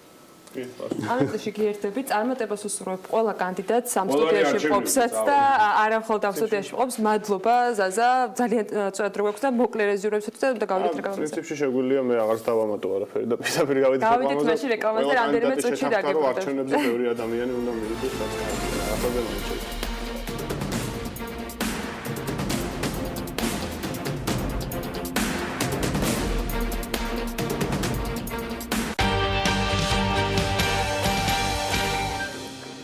კომპანია IT-ი განათლების სფეროში კიდევ უფრო აქტიურად იწყებს მუშაობას, რაც გულისხმობს ახალი ტექნოლოგიების დანერგვას საგაკვეთილო პროცესში. ამ კუთხით IT-ტექნიკის ინიციატივით კომპანია Apple-ის წარმომადგენლებმა ქართულ მასწავლებლებს როგორც თეორიული, ისე პრაქტიკული ტრენინგ კურსიც შესთავაზეს. პრეზენტაციის დეტალები ანუკა ჯოხაძის სიუჟეტში ვნახოთ და შემდეგ უკვე სტუმრებთან ერთად გავაგრძელებთ საუბარს. ჩვენ ვცდილობთ შთავაგონოთ მოსწავლეებს სწავლა. ვართ მოტივირებული, რომ გავაკეთოთ საუკეთესო მსოფლიოსთვის და დავეხმაროთ მასწავლებლებს, რათა მათ სწორად დაინახონ მოსწავლეების შესაძლებლობები. მე ვერ წარმომიდგენია მთელს მსოფლიოში სხვა კომპანია, რომელიც Apple-ის მსგავსად ზრუნავს ამ საკითხზე. სწორედ სწავლის პროცესში ტექნოლოგიების როლის გაზრდის მიზნით Apple-მა IT-ტექნიკის პარტნიორობით საქართველოში წამყვან კერძო სკოლების დირექტორებსა და მოწვეულ სტუმრებს სასწავლო ტრენინგი ჩაუტარა. როგორც IT-ტექნიკის წარმომადგენლები ამბობენ, მსგავსი სახის პროექტი ამერიკასა და ევროპულ ქვეყნებში უკვე წარმატებულ პრაქტიკად იქცა, ხოლო საქართველოში ეს პირველი შემთხვევაა, როცა Apple-ის ტრენერები ქართულ აუდიტორიასა და საგანმანათლებლო სფეროს წარმომადგენლებს უზიარებენ ამერიკულ და დასავლურ გამოცდილებას. დღეს ტექნოპარკში გაიმართა პრეზენტაცია Apple-ის სასკოლო განათლებაში. პრეზენტაციას ესწრებოდნენ წამყვანი სკოლის დირექტორები და ესე ვთქვათ მოწვეული სტუმრები. სტუმრად ყავდა Apple-ის ტრენერები, რომლებმაც მოწვეულ სტუმრებს და ჩვენ გაგვიზიარეს ევროპული და ამერიკული გამოცდილება განათლებაში. საუბარი იყო ტექნოლოგიებზე და ტექნოლოგიების დახმარებით თუ როგორ უნდა გახდეს სწავლება უფრო ინტერაქტიული, საინტერესო და ნაყოფიერი. უკეთესი მომავლის შექმნა სწორედ ამ ფრაზით იწყებს თავის პრეზენტაციას კომპანია Apple-ის წარმომადგენელი. ტრენერი ყურადღებას ამახვილებს ტექნოლოგიებსა და ტექნიკის როლზე განათლებაში. მისთვის მნიშვნელოვანია, რომ ფეხი ავუწყოთ თანამედროვე მსოფლიოს, რათა სწავლა გახდეს ბევრად უფრო ეფექტური, ინტერაქტიული და საინტერესო, რის შემდეგაც მომავალი თაობა მიიღებს იმ განათლებას და უნარებს, რომელიც დაეხმარება და აკმაყოფილოს გლობალური სამუშაო ბაზრის მოთხოვნები. ჩვენ ვცდილობთ, რომ ვასწავლოთ ჩვენს მასწავლებლებს თუ როგორ გამოიყენონ ახალი ტექნოლოგიების სწავლების პროცესში და როგორ ჩაანაცვლონ უკვე ტრადიციული განათლების პროცესი უფრო ახალი თანამედროვე სტილით, რომელსაც მომავლამდე მივყავართ. რაც შეეხება IT-ტექნიკთან თანამშრომლობას, არსებობს იმაზე ბევრად მნიშვნელოვანი საკითხები, ვიდრე მხოლოდ ტექნოლოგიების მიტანა საკლასო ოთახში. სწორედ ეს ტექნოლოგიები უნდა გახდეს გაკვეთილის მნიშვნელოვანი ნაწილი. მე ვფიქრობ, რომ კომპანია ამ კუთხით მნიშვნელოვან ნაბიჯებს დგამს, რადგან ინვესტიცია სწორედ განათლებაში დებს. ქართველ მასწავლებლებს თავისი გამოცდილება აზერბაიჯანის საერთაშორისო სკოლის წარმომადგენელმაც გაუზიარა. მისი თქმით, ამ სკოლაში უკვე დიდი ხანია ინერგება პრაქტიკა, რომელიც გულისხმობს საგაკვეთილო პროცესში ტექნიკასთან მუშაობას. აზერბაიჯანის სკოლაში მოსწავლეები აღჭურვილები არიან აიპადებითა და კომპიუტერებით, რაც მათ სწავლის მიმართ ბევრად უფრო მოტივირებულს ხდის. პრეზენტაციაზე თეორიულ ნაწილთან ერთად მისული სტუმრები პრაქტიკაშიც გაეცნენ მუშაობის პროცესს. ბოლო 5 წლის განმავლობაში ჩვენ ვუძღვებოდით პროგრამას, რომლის მიხედვითაც დაბალი კლასის მოსწავლეებს ჰქონდათ აიპედები, ხოლო მაღალი კლასისას საკუთარი ლეპტოპები. იმ დროს ჩვენ მუშაობდით ადგილობრივ კომპანიებთან, რომელიც ამ კუთხით ხელს გვიწყობდა და მე დარწმუნებული ვარ, რომ აიტექნიკი საქართველოსთვის იქნება ისეთივე კომპანია, რომელიც ისევე შეუწყობს ხელს ადგილობრივ სკოლებს, როგორი ხელშეწყობაც ჩვენ აზერბაიჯანში გქონდა. კომპანია აიტექნიკი ქართულ ბაზარზე უკვე 6 წელია ოპერირებს. როგორც აიტექნიკის მენეჯმენტი ამბობს, მნიშვნელოვანია მსგავსი აქტივობების ჩატარება, რათა კიდევ უფრო გაიზარდოს თანამედროვე ტექნოლოგიების როლი საგანმანათლებლო სივრცეში, რომელიც ხელს შეუწყობს მოსწავლეთა მეტ ჩართულობას სასწავლო პროცესებში. დღიდან განათლების თემით დავიწყოთ და გადავადეთ უკვე მაღალ ტექნოლოგიებზე. ახლა ირაკლი ქირიასთან, აიტექნიკის მარკეტინგის მენეჯერთან და სალომე გუგეშაშვილთან, აიტექნიკის აღმასრულებელ მენეჯერთან გავაგრძელებთ საუბარს. მოგესალმებით, მადლობა იმისთვის, რომ ხართ ჩვენთან ერთად. პირველ რიგში მინდა ვიკითხო, რატომ გადაწყვეტეთ, რომ ამ მიმართულებით წასულიყავით? ტექნიკის მაღაზია განათლების სფეროში გადაერთეთ და გადაწყვეტეთ, რომ თავადად დაგეხარჯათ რესურსი, ინტელექტუალური, ფინანსური და ასე შემდეგ და ამ ფორმით ყოფილიყავით განათლების სფეროში მონაწილეები, გამხდრები. ანუ რა იყო გადაწყვეტილების მიზეზი? გამარჯობა, მივესალმებით თქვენს მაყურებელს. უპირველეს ყოვლისა მინდა აღვნიშნო, რომ ჩვენი კომპანია ნამდვილად 6 წელია ეწევა Apple-ის პროდუქციისა და აქსესუარების რეალიზაცია, პოპულარიზაცია საქართველოში და ყველაზე მთავარი, რატომაც ჩვენ ეს გადაწყვეტილება მივიღეთ, არის ის, რომ ჩვენს უკან დგას მსოფლიოში ყველაზე მსხვილი ბრენდი Apple, რომლის ერთ-ერთი ძირითადი მიმართულება სწორედ განათლებისთვის ხელშეწყობა არის. რა თქმა უნდა, ეს როგორც სკოლებში, ასევე უნივერსიტეტებში. ჩვენ გასულ კვირას ასე ვთქვათ, ჩავატარეთ ძალიან დიდი და მნიშვნელოვანი პრეზენტაცია, რომელზეც მოწვეულნი იყვნენ კერძო სკოლის დირექტორები, წარმომადგენლები სკოლის აგრეთვე და მათ ნამდვილად ძალიან საინტერესო ინფორმაცია მიიღეს. აქვე მინდა აღვნიშნო ის ფაქტიც, რომ სკოლებიდან უკვე დაინტერესება საკმაოდ მაღალია, რამოდენიმე სკოლასთან უკვე დაწყებულია მოლაპარაკება და ვფიქრობთ, რომ ჩვენი კომპანია ძალიან დიდ როლს ითამაშებს განათლების მიმართულებით ამ კუთხით. იქნება თქვენთვის ახალი ბაზრის ათვისების შესაძლებლობა და მეორეს მხრივ ის ტექნიკა, რომელიც უკავშირდება ახალი ტექნოლოგიებით სწავლების მეთოდებს, რომელიც ახალი გამოწვევა აღმოჩნდება სკოლებისთვისაც. რა არის განსაკუთრებული და რის შესაძლებლობას იძლევა, მიუხედავად იმისა, რომ კომპიუტერი და თქვა აიპადი არავის არ არის, თქვა რაღაც სიახლე მეთოდეს კერძო სკოლების მოსწავლეებსაც, სადაც გადასახადი მაღალი არის და მათ აქვთ მით შობლებს შესაძლებლობა, რომ შვილი უზრუნველყოს შესაბამისი ტექნიკით. რა სიახლეს შესცენს სწავლის პროცესში ტექნიკით აღჭურვა უკვე დამატებით. მეც მოგესალმებით, მოგესალმებით თქვენს მაყურებელს. იცით რა არის დღევანდელ მსოფლიოში უკვე განათლება და ტექნოლოგიები უკვე აღარ არის რაღაც სხვადასხვა სფერო, ესე ვთქვათ. პირიქით, დღევანდელ მსოფლიოში უნდა მოხდეს ის, რომ ტექნოლოგიების დახმარებით უნდა გამარტივდეს განათლება, უნდა გახდეს უფრო მეტად ინტერაქტიული. ვაპირებთ, რომ ვიმუშაოთ აი ორი მიმართულებით. ერთი არსებული საგნები, რაც არსებობს, ეს საგნები უნდა გახდეს უფრო საინტერესო, იმით, რომ ყველაფრის ვიზუალიზაცია, ბავშვმა თვითონ უნდა შექმნას რაღაც ისტორიული ფაქტები, ბიოლოგიურ, ქიმიურ პროცესებს დააკვირდეს ანიმაციით და ასე შემდეგ, რომ უფრო საინტერესო იყოს როგორც ბავშვისთვის, ისე მასწავლებლისთვის და პროცესი წავიდეს საინტერესო. მეორე მიმართულება, მსოფლიო ბაზარზე, ანუ სამუშაო ბაზარზე უკვე არსებობს რაღაც გარკვეული მოთხოვნები, ანუ მაგალითად დეველოპერის დღეს ძალიან მოთხოვნადია დეველოპერის პროფესია, ხო? ანუ ყველა სჭირდება რომ აპლიკაცია შეუქმნას, რაღაც კომპანიებს უქმნიან აპლიკაციებს და მე გავუმართავენ და ასე შემდეგ. სასწავლო დაწესებულებებმა თუ არ მისცეს გარკვეული უნარები და განათლება ამ მიმართულებით, როგორ შეიძლება ქართველმა მაგალითად ბავშვმა და შემდეგ სტუდენტმა თუ მოზარდმა დააკმაყოფილოს ბაზრის მოთხოვნები, ხო? ჩვენც გქონდა შემთხვევა, რომ გარკვეული მიმართულებით ხშირად გვიწევს საზღვარგარეთ მოძიება კადრის, იმიტომ რომ ადგილობრივ ბაზარზე საჭირო განათლების და უნარების მქონე ესე ვთქვათ ადამიანებს ვერ ვიძიებთ და რატომ უნდა იყოს ესე, როცა შეიძლება რომ ზუსტად ქართველმა დააკმაყოფილოს როგორც ადგილობრივ ბაზარზე, ისე თუნდაც გლობალურ ბაზარზე ეს მოთხოვნები. სკოლის წარმომადგენლების მხრიდან ინტერესი რა მიმართულებებზე იყო? თქვენ ისაუბრეთ, რომ უკვე არსებობს კონტაქტი, რომელიც გარკვეულ შემთხვევებში დარწმუნებულია, რომ დასრულდება კონკრეტული შედეგით, კონტრაქტებით უკვე და ასე შემდეგ.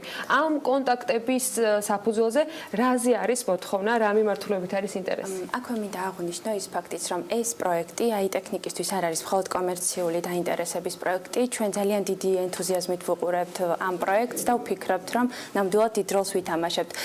როგორც აღნიშნეთ, სკოლებისგან არის დაინტერესება, ისინი მათ სურთ, რომ სწორედ ეს ტექნოლოგიები, iPad-ები და iPad-ებით სწავლება დაენერგონ თავიანთ სკოლაში.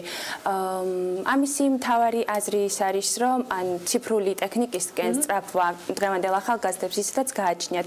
ჩვენი მთავარი მიზანი არის ის, რომ მათ სწორად გამოიყენონ ციფრული ტექნიკა, ინტერნეტი და ეს ყველაფერი დაუკავშირონ სწავლების პროცესს. ლექცია, რომელიც გაიმართა ტექნოპარკში, იყო ერთადერთი, თუ მომავალში კიდევ უნდა ველოდოთ გადამზადებით, რომ მასწავლებლების მხრიდან სარწმუნოა იქნება ინტერესი და საჭიროებაც ამავე დროს, რომ სანამ მოსწავლეებს რაღაც ცოდნას მისცემენ, მათაც გაიარონ გარკვეული გადამზადებები.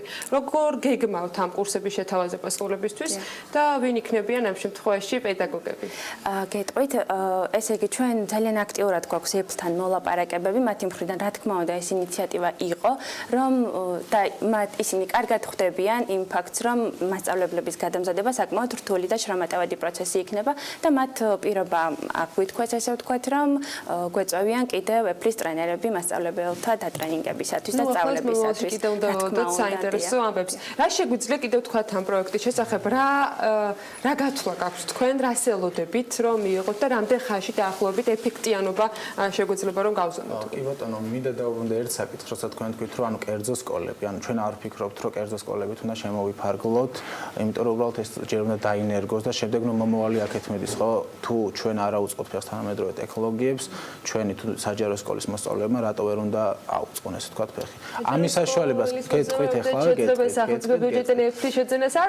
გეტყვით ეხლავე, ჩვენ ამის თქმის იმედს გვაძლევს ის, რომ ეფლი არა მხოლოდ გვეუბნება, რომ მოდით თქვენ ეს iPad-ები გვაქვს და მივცეთ კერძო სკოლებს და შემდეგ აღვდა, არამედ გარკვეული სახის ინვესტირებასაც გეკმავს. ანუ ეს არ იქნება ის იმ თანხებთან დაკავშირებული, რა თანხებიც ახლა თქვენ წარმოგედგინათ. ანუ ჩვენს უკან სწორედ როგორც ალმემ აღნიშნა, დგას ეფლი, რომელიც გარკვეულ ინვესტირებას განახორციელებს და ყველაფერი იქნება სპეციალურ ფასში. რატომ ეფლი ამ შემთხვევაში, როცა შესაძლებელი არის სხვა ტექნიკის არჩევაც და ნაწილობრივ მივიღე პასუხი, მაგრამ მაინც დავსვა ამ კითხვას და ორივეს პასუხი მინდა რომ მოვისმინო.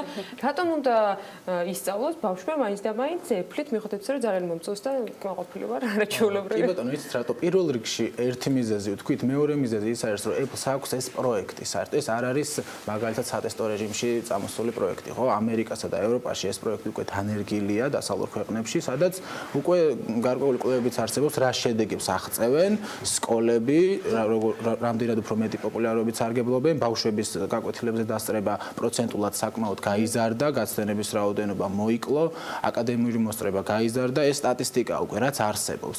აქედან გამომდინარე ეს პროექტი უკვე როგორც გითხარით არის გამოცდილება და ამ მიმართულებით საქართველოში მუშაობაც სატესტო რეჟიმში არ იქნება და მოგცემ საშუალებას, რომ უკვე დამუშავებულ პროექტს დაუნერგოთ საქართველოში. თქვენი შემაჯამებელი ნაწილიც რატომ ეფლი ამ მე ვფიქრობ, რომ ეფლი მსოფლიოში არის საუკეთესო ბრენდი. პირადად ჩემი მოსაზრებით, იმედია თავს არ მოვახვე Windows-ის და PC-ის მოყვარულებს.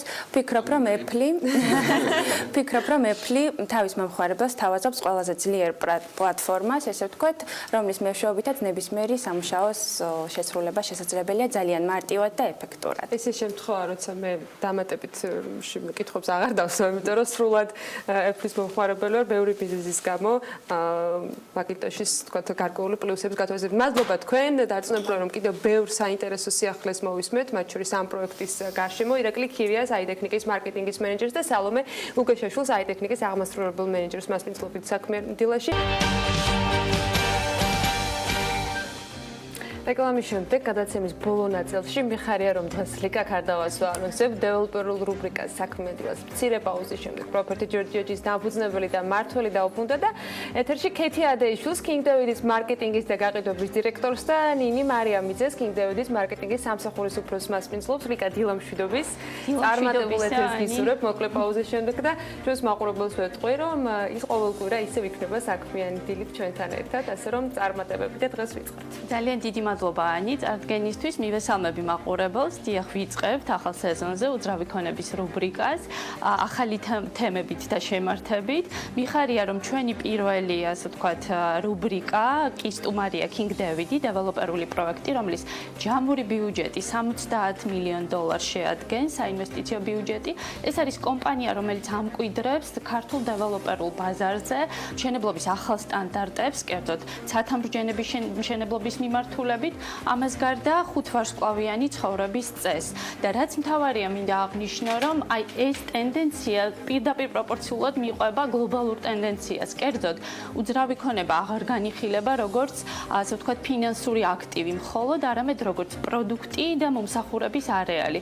თუ რა მომსახურების არეალს თავაზობს ახალი, ასე ვთქვათ, ეგრეთ წოდებული destination-ი King David-ი თბილისში, ამის შესახებ მართველი გუნდი მოგვახსენებს.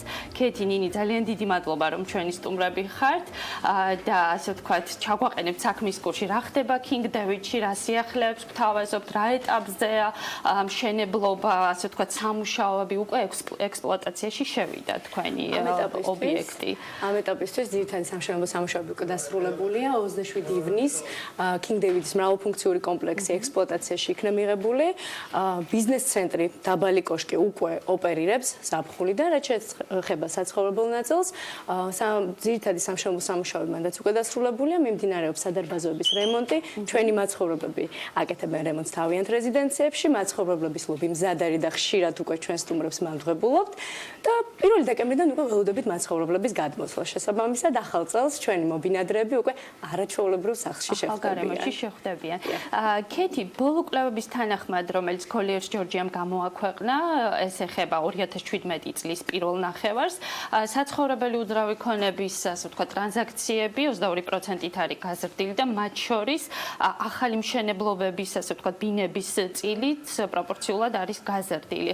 თქვენ შემთხვევაში როგორ არის ეს, ანუ როგორი ტენდენციებია და მაინტერესებს ასევე გლობალურ ტენდენციას თუ გადავხედავთ, ძალიან მძაფრად წამოიწია წინ მილენიალების სეგმენტმა. თქვენ შემთხვევაში როგორი, ასე ვთქვათ, სტატუსი გვაქვს გაყიდვების თვალსაზრისით? ჩვენ შემთხვევაში ახლა რომ გადავხედოთ ბოლო მონაცემებს, პრინციპში ყოფილები ვართ, იმიტომ რომ 58% რეზიდენციების გაყიდულია და საინტერესო ისაა, რომ ძირითადი მყიდველები მაინც ქართველები არიან, სადღაც 85% გამოდის ქართველები, დანარჩენი უცხოური ქვეყნის მაცხოვრებლები, თუმცა აქაც უნდა გამოვყო, რომ ესენი არიან მეტწილად ემიგრანტები და ასევე ევროპის ქვეყნის მაცხოვრებლები, ისრაელის მაცხოვრებლები, მექსიკის მაცხოვრებლები და ირანის მაცხოვრებლები. ანუ გარკვეულწილად თქვენ ქართველებს აბრუნებთ თავის ქვეყანაში, უბრუნდებიან ფესვებს. საინტერესოა ისიც, რომ მიუხედავად იმისა, რომ საკმაოდ მაღალი საფასო კატეგორია მაინც, იმიტომ რომ პრემიუმული სეგმენტია. გვიხარია, რომ წილი თვითონ ამ პროდუქტის იზრდება, იმიტომ რომ სავარაუდოდ მნიშვნელოვანია ის მომენტიც, რომ საზოგადოების ცნობიერება მატულობს, ის მომენტი, რომ ცხოვრების სტილი და ხარისხი მნიშვნელოვანია, რა თქმა უნდა, უძრავი ქონების შეძენის შემთხვევაში და ჩვენი მარკეტინგული კამპანიაც ძირითადად ამაზეა მიმართული, რომ მივიტანოთ ეს ძირითადი ფასეულობები. ვფიქრობ, მომხმარებელი უკვე კარგად ხვდება თუ რა არის ძირითადი ატრიბუტები მსგავსი ცხოვრების და გამოდის, რომ კონტაქტი დგება ჩვენს მიზნობრივ სეგმენტთან. ანუ თქვენ როგორც საცხოვრებელი, ეგრეთ წოდებული 5 ვარსკვლავიანი ლაიფსტაილის დამკვიდრებაში მონაწილეობთ, ასევე გაქვთ ბიზნეს მიმართულება, ბიზნეს თაუერი, რომელიც თავისი ინფრასტრუქტურით და თავის შეთავაზებით ახალ, ვთქვათ, ეტაპზე გადაიყვანს უძრავი ქონების სექტორს. რაში მდგომარეობს ნინი ეს შეთავაზება და რას მოიაზრებს? არის ის, რომ King David ბიზნეს ცენტრი, ეს არის პირველი A-კლასის ბიზნეს ცენტრი საქართველოში, რომელიც ყველა საერთაშორისო დონეს პასუხობს. სწორედ ამან განაპირობა ალბათ ის, რომ ყველა საერთაშორისო ორგანიზმი, ყველა შემახმა მაღალი ნათქვამი, მაგრამ უმრავლესობა საერთაშორისო კომპანიებს, რომელიც საქართველოში არიან წარმოდგენილები, სწორედ მოთხოვნა აქვთ, რომ განთავსებულები იყვნენ King David ბიზნეს ცენტრში. ამ ეტაპზე უკვე ოპერირებს 3 კომპანია, ეს არის Samsung Georgia, Samsung-ის ოფიციალური წარმომადგენლობა საქართველოში, Colliers-ი და PricewaterhouseCoopers. რამდენიმე კომპანიასთან უკვე სრულდება მოლაპარაკების პროცესი, რამდენიმე რამდენიმე მათგანთან უკვე სარემონტო სამუშაოებსაც კი ვიწყებთ. ანუ საინტერესო ის არის, რომ გარდა იმისა, რომ თქვათ ეს არის პრემიუმალური სეგმენტი და ასე ვთვლი, რომ კომპანიებისთვის King David Business Centre-ში განთავსება უკვე გარკვეულ სტატუსთანაც აღიქმება, ეს არის კომფორტული გარემო, იმიტომ რომ მალე გაიხსნება საკონფერენციო დარბაზი, რომელიც დაახლოებით 100 დელეგატზე იქნება გათვლილი, 2 შეხვედრების ოთახი იქნება, რესტორანი, ტერასით, სადაც შესაძლებელია საქმიანი შეხვედრების გამართვაც, გაზაფხულიდან შემოგვიერთდება დიდი ღონისძიებების დარბაზი დაახლოებით 1000 კვადრატულ მეტრზე არის გაშლილი, სადაც როგორც ფორუმების და კონფერენციების, ასევე თქვათ გამოფენების და პრეზენტაციების მოწყობა იქნება შესაძლებელი. თქვენ უკვე არაერთი ესეთი ხმაურიანი ღონისძიებების, ასე ვთქვათ, მასპინძელი იყავით, მათ შორის იყო Mercedes-ის Fashion Week-ი, იყო ვთქვათ სხვადასხვა ესეთი კორპორატიული ღონისძიებები, ანუ მოთხოვნა ამ მიმართულებითაც უკვე შექმენით, ხო? კი, მოთხოვნა ძალიან დიდია, მიუხედავად იმისა, რომ როგორც გითხარით, ღონისძიებების დარბაზი ეხლა მზად ესე არ არის, ანუ მასპინძლობისთვის და დაგეგმილია, რომ შემდეგ წელს გაზაფხულზე გაიხსნას, ასევე არის 32 სართულზე განთავსებული ჩვენი მომავალი 5 ვარსკვლავიანი რესტორანი, ანუ გამომდინარე იქიდან, რომ მდებარეობა, ხედი, ანუ და თვითონ პროექტი იმდენად საინტერესოა, მოთხოვნა ძალიან დიდია. უკვე ვუმასპინძლეთ დათუნა სულიკაშვილის ჩვენებას, ვუმასპინძლეთ ძალიან მნიშვნელოვან ღონისძიებას ჯეოსელის და პირველად მოხდა 32 სართულზე ამ მნიშვნელოვანი ღონისძიების გამართვა და მოთხოვნა უფრო და უფრო იზრდება. ეხლა უკვე რამდენიმე ღონისძიება არის დაგეგმილი, მათ შორის საახალწლო თემაც განიხილება. ახალ წლამდე უკვე შედგენილია. ძალიან კარგი. ქეთი, მინდა კითხოთ ესეთი რამ. ბოლო პერიოდში თქვენ დაანონსეთ ძალიან საინტერესო პროდუქტი, ეს არის შიდა განვადების და ასევე ბანკის, ასე ვთქვათ, გრძელვადიანი იპოთეკური სესხის პროდუქტი, რომელსაც თავაზობთ თქვენს პოტენციურ მყიდველებს.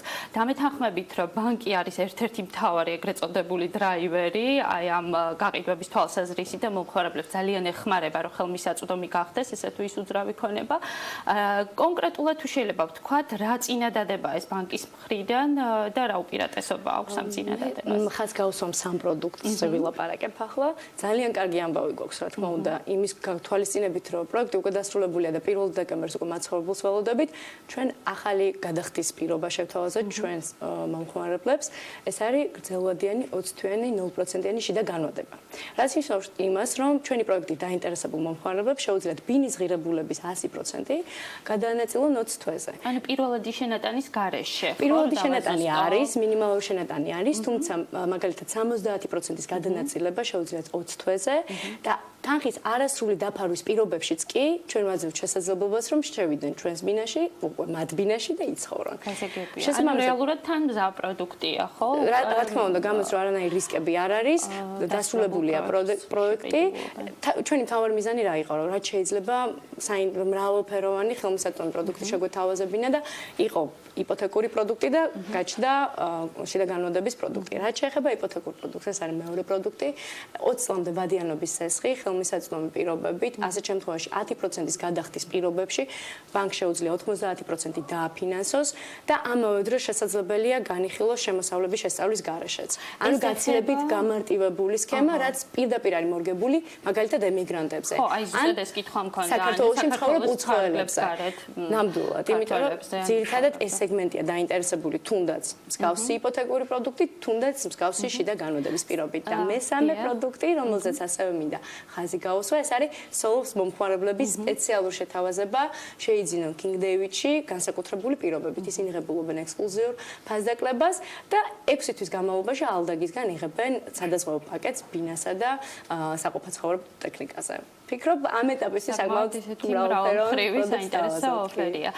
რაც შეეხება საპროცენტო განაკვეთს ეს ხისას, თუ შეიძლება ამაზეც რო გითხრათ, დაახლოებითი ზღურები როგორია და რამდენად კონკურენტული განაკვეთია? მაგალითად, სოლო შემთხვევაში ცალკეულ პროდუქტზე ვიმუშავეთ და რამდენიმე ბინაზე ჩვენ შეგვიძლია შევთავაზოთ 5.4%-დან. წლიური განაკვეთი, არა ეფექტური, არამედ წლიური განაკვეთი. ეფექტური ცოტა მეტი გამოდის, სადაც 6-მდე არის, მაგრამ ნუ მთლიანობაში საკმაოდ მინიმალური საპროცენტო განაკვეთი გამოდის. ფიქრობ, საკმაოდ კარგი პირობაა იმათვის, ვინც საქართველოს ფარგლებს გარეთ ცხოვრობს, ნამდვილად ბანკი, ასე ვთქვათ, მათაც განიხილავს კლიენტებად საკმაოდ კარგი პირობებით. ასევე არ შემიძლია არ აღვნიშნო ბოლო პერიოდში King David-ის საერთაშორისო აღიარება International Property Awards-ზე, სადაც რიგით მეორეჯერ ხო, მეორე წელია, რაც თქვენ ზედიზედ ღებულობთ ასეთ აღიარებას, როგორც საუკეთესო მრავალფუნქციური კომპლექსი. ნინი, ამის შესახებ თუ მოგვიყვები, ანუ როგორ შედგა ეს კომუნიკაცია და რა კრიტერიუმებით მოხდა King David-ის წარდგენა და შერჩევა საქართველოსთან?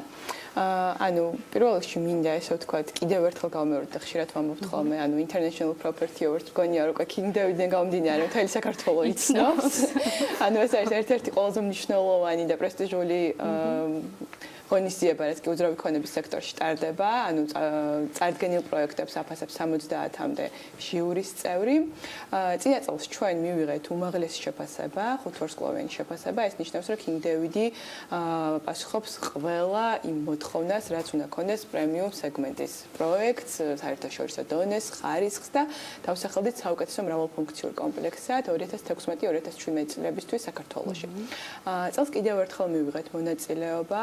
მართალი გითხრათ, ფიქრობდით, მიგვეღო თუ არა, მაგრამ თვითონ ორგანიზატორებისგან იყო ძალიან დიდი სურვილი, გითხრას რომ ანუ ჩვენ პროექტმა აუცილებლად უნდა მიიღოს ამ დაჯილდოებაში მონაწილეობა. შევარჩიეთ სხვა ნომინაცია, ეს არის მაღალსართულიანი საცხოვრებელი პროექტი საქართველოში და ამ ნომინაციაშიც გავიმარჯვეთ. 26 ოქტომბერს დიდი მადლობა. 26 ოქტომბერს იქნება უკვე ოფიციალური დაჯილდოება და ასე ვთქვათ, ჯილდოს მაშინ მივიღებთ. რაც მიხარია, რომ King David-მა საკმაოდ დიდი პოპულარიზაცია გაუწია ამ დაჯილდოებას და ფაქტით სახეზეა, წელს უკვე რამდენიმე კომპანია მიიღო მონაწილეობა, რამდენიმე მათგანმა გაიმარჯვა კიდევაც. ამ პროექტში მონაწილეობა და გამარჯვება ნიშნავს, რომ პროექტი პასუხობს საერთაშორისო დონეს და მგონია, რომ მხოლოდ საამაყოა და სასიხარულოა ქვეყნისთვის, რომ უკვე რამდენიმე პროექტი გვაქვს, ისეთი საერთაშორისო დონის, რომელმაც საერთაშორისო აღიარება მოიპოვა და ვლოცავ ყველა კომპანიას ამ გამარჯვებას.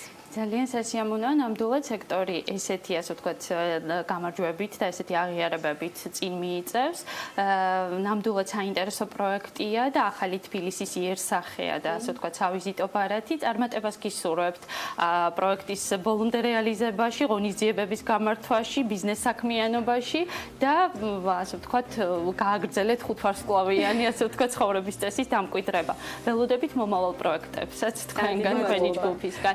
დიდი მადლობა მაყურებელს, რომ დაგვითმოთ დრო, ჩვენ გავაგრძელებთ უძრავი ქონების ყველაზე აქტუალური თემების გაშუქებას, როგორც არის ახალი პროექტები, დეველოპერული მშენებლობის ხარისხი, ასევე ქალაქის განვითარების გეგმა, მწვანე მშენებლობა, ყველაფერი ის, რაც სექტორისთვის ძალზედ აქტუალურია და ამ თემების წამოწევა დაეხმარება სექტორს წინსვლაში. ძალიან დიდი მადლობა, რომ გვიყურეთ. მადლობა ლიკა, მადლობა სტუმრებს და მადლობის სერიას მინდა კიდევ ერთი მადლობით შევუერთდე. პირველ რიგში მადლობა ჯეოსის დაპატიჟებისთვის და მადლობა King David მასპინძლობისთვის. ნამდვილად არაჩვეულებრივი საღამო იყო მთელი თბილისის ხედით და დარწმუნებული ვარ, კიდევ ერთ არაერთ საინტერესო ღონისძიებას უმასპინძლებენ. წარმატებები მათ პროექტის განხორციელებაში და წარმატებები ყველას, ვინც დილა საქმიანად დაიწყო და არა მხოლოდ ბიზნეს მედია საქართველოს გუნდის წევრები კი გააგრძელებენ უკვე ეთერს ქალების ნარატივით. სულ რამდენიმე წუთში 11 საათს ხუთაშორის აქაც King David ძალიან მნიშვნელოვან როლს თამაშობს და ამას კიდევ ერთხელ დარწმუნდებით, კიდევ უფრო ცხადლივ.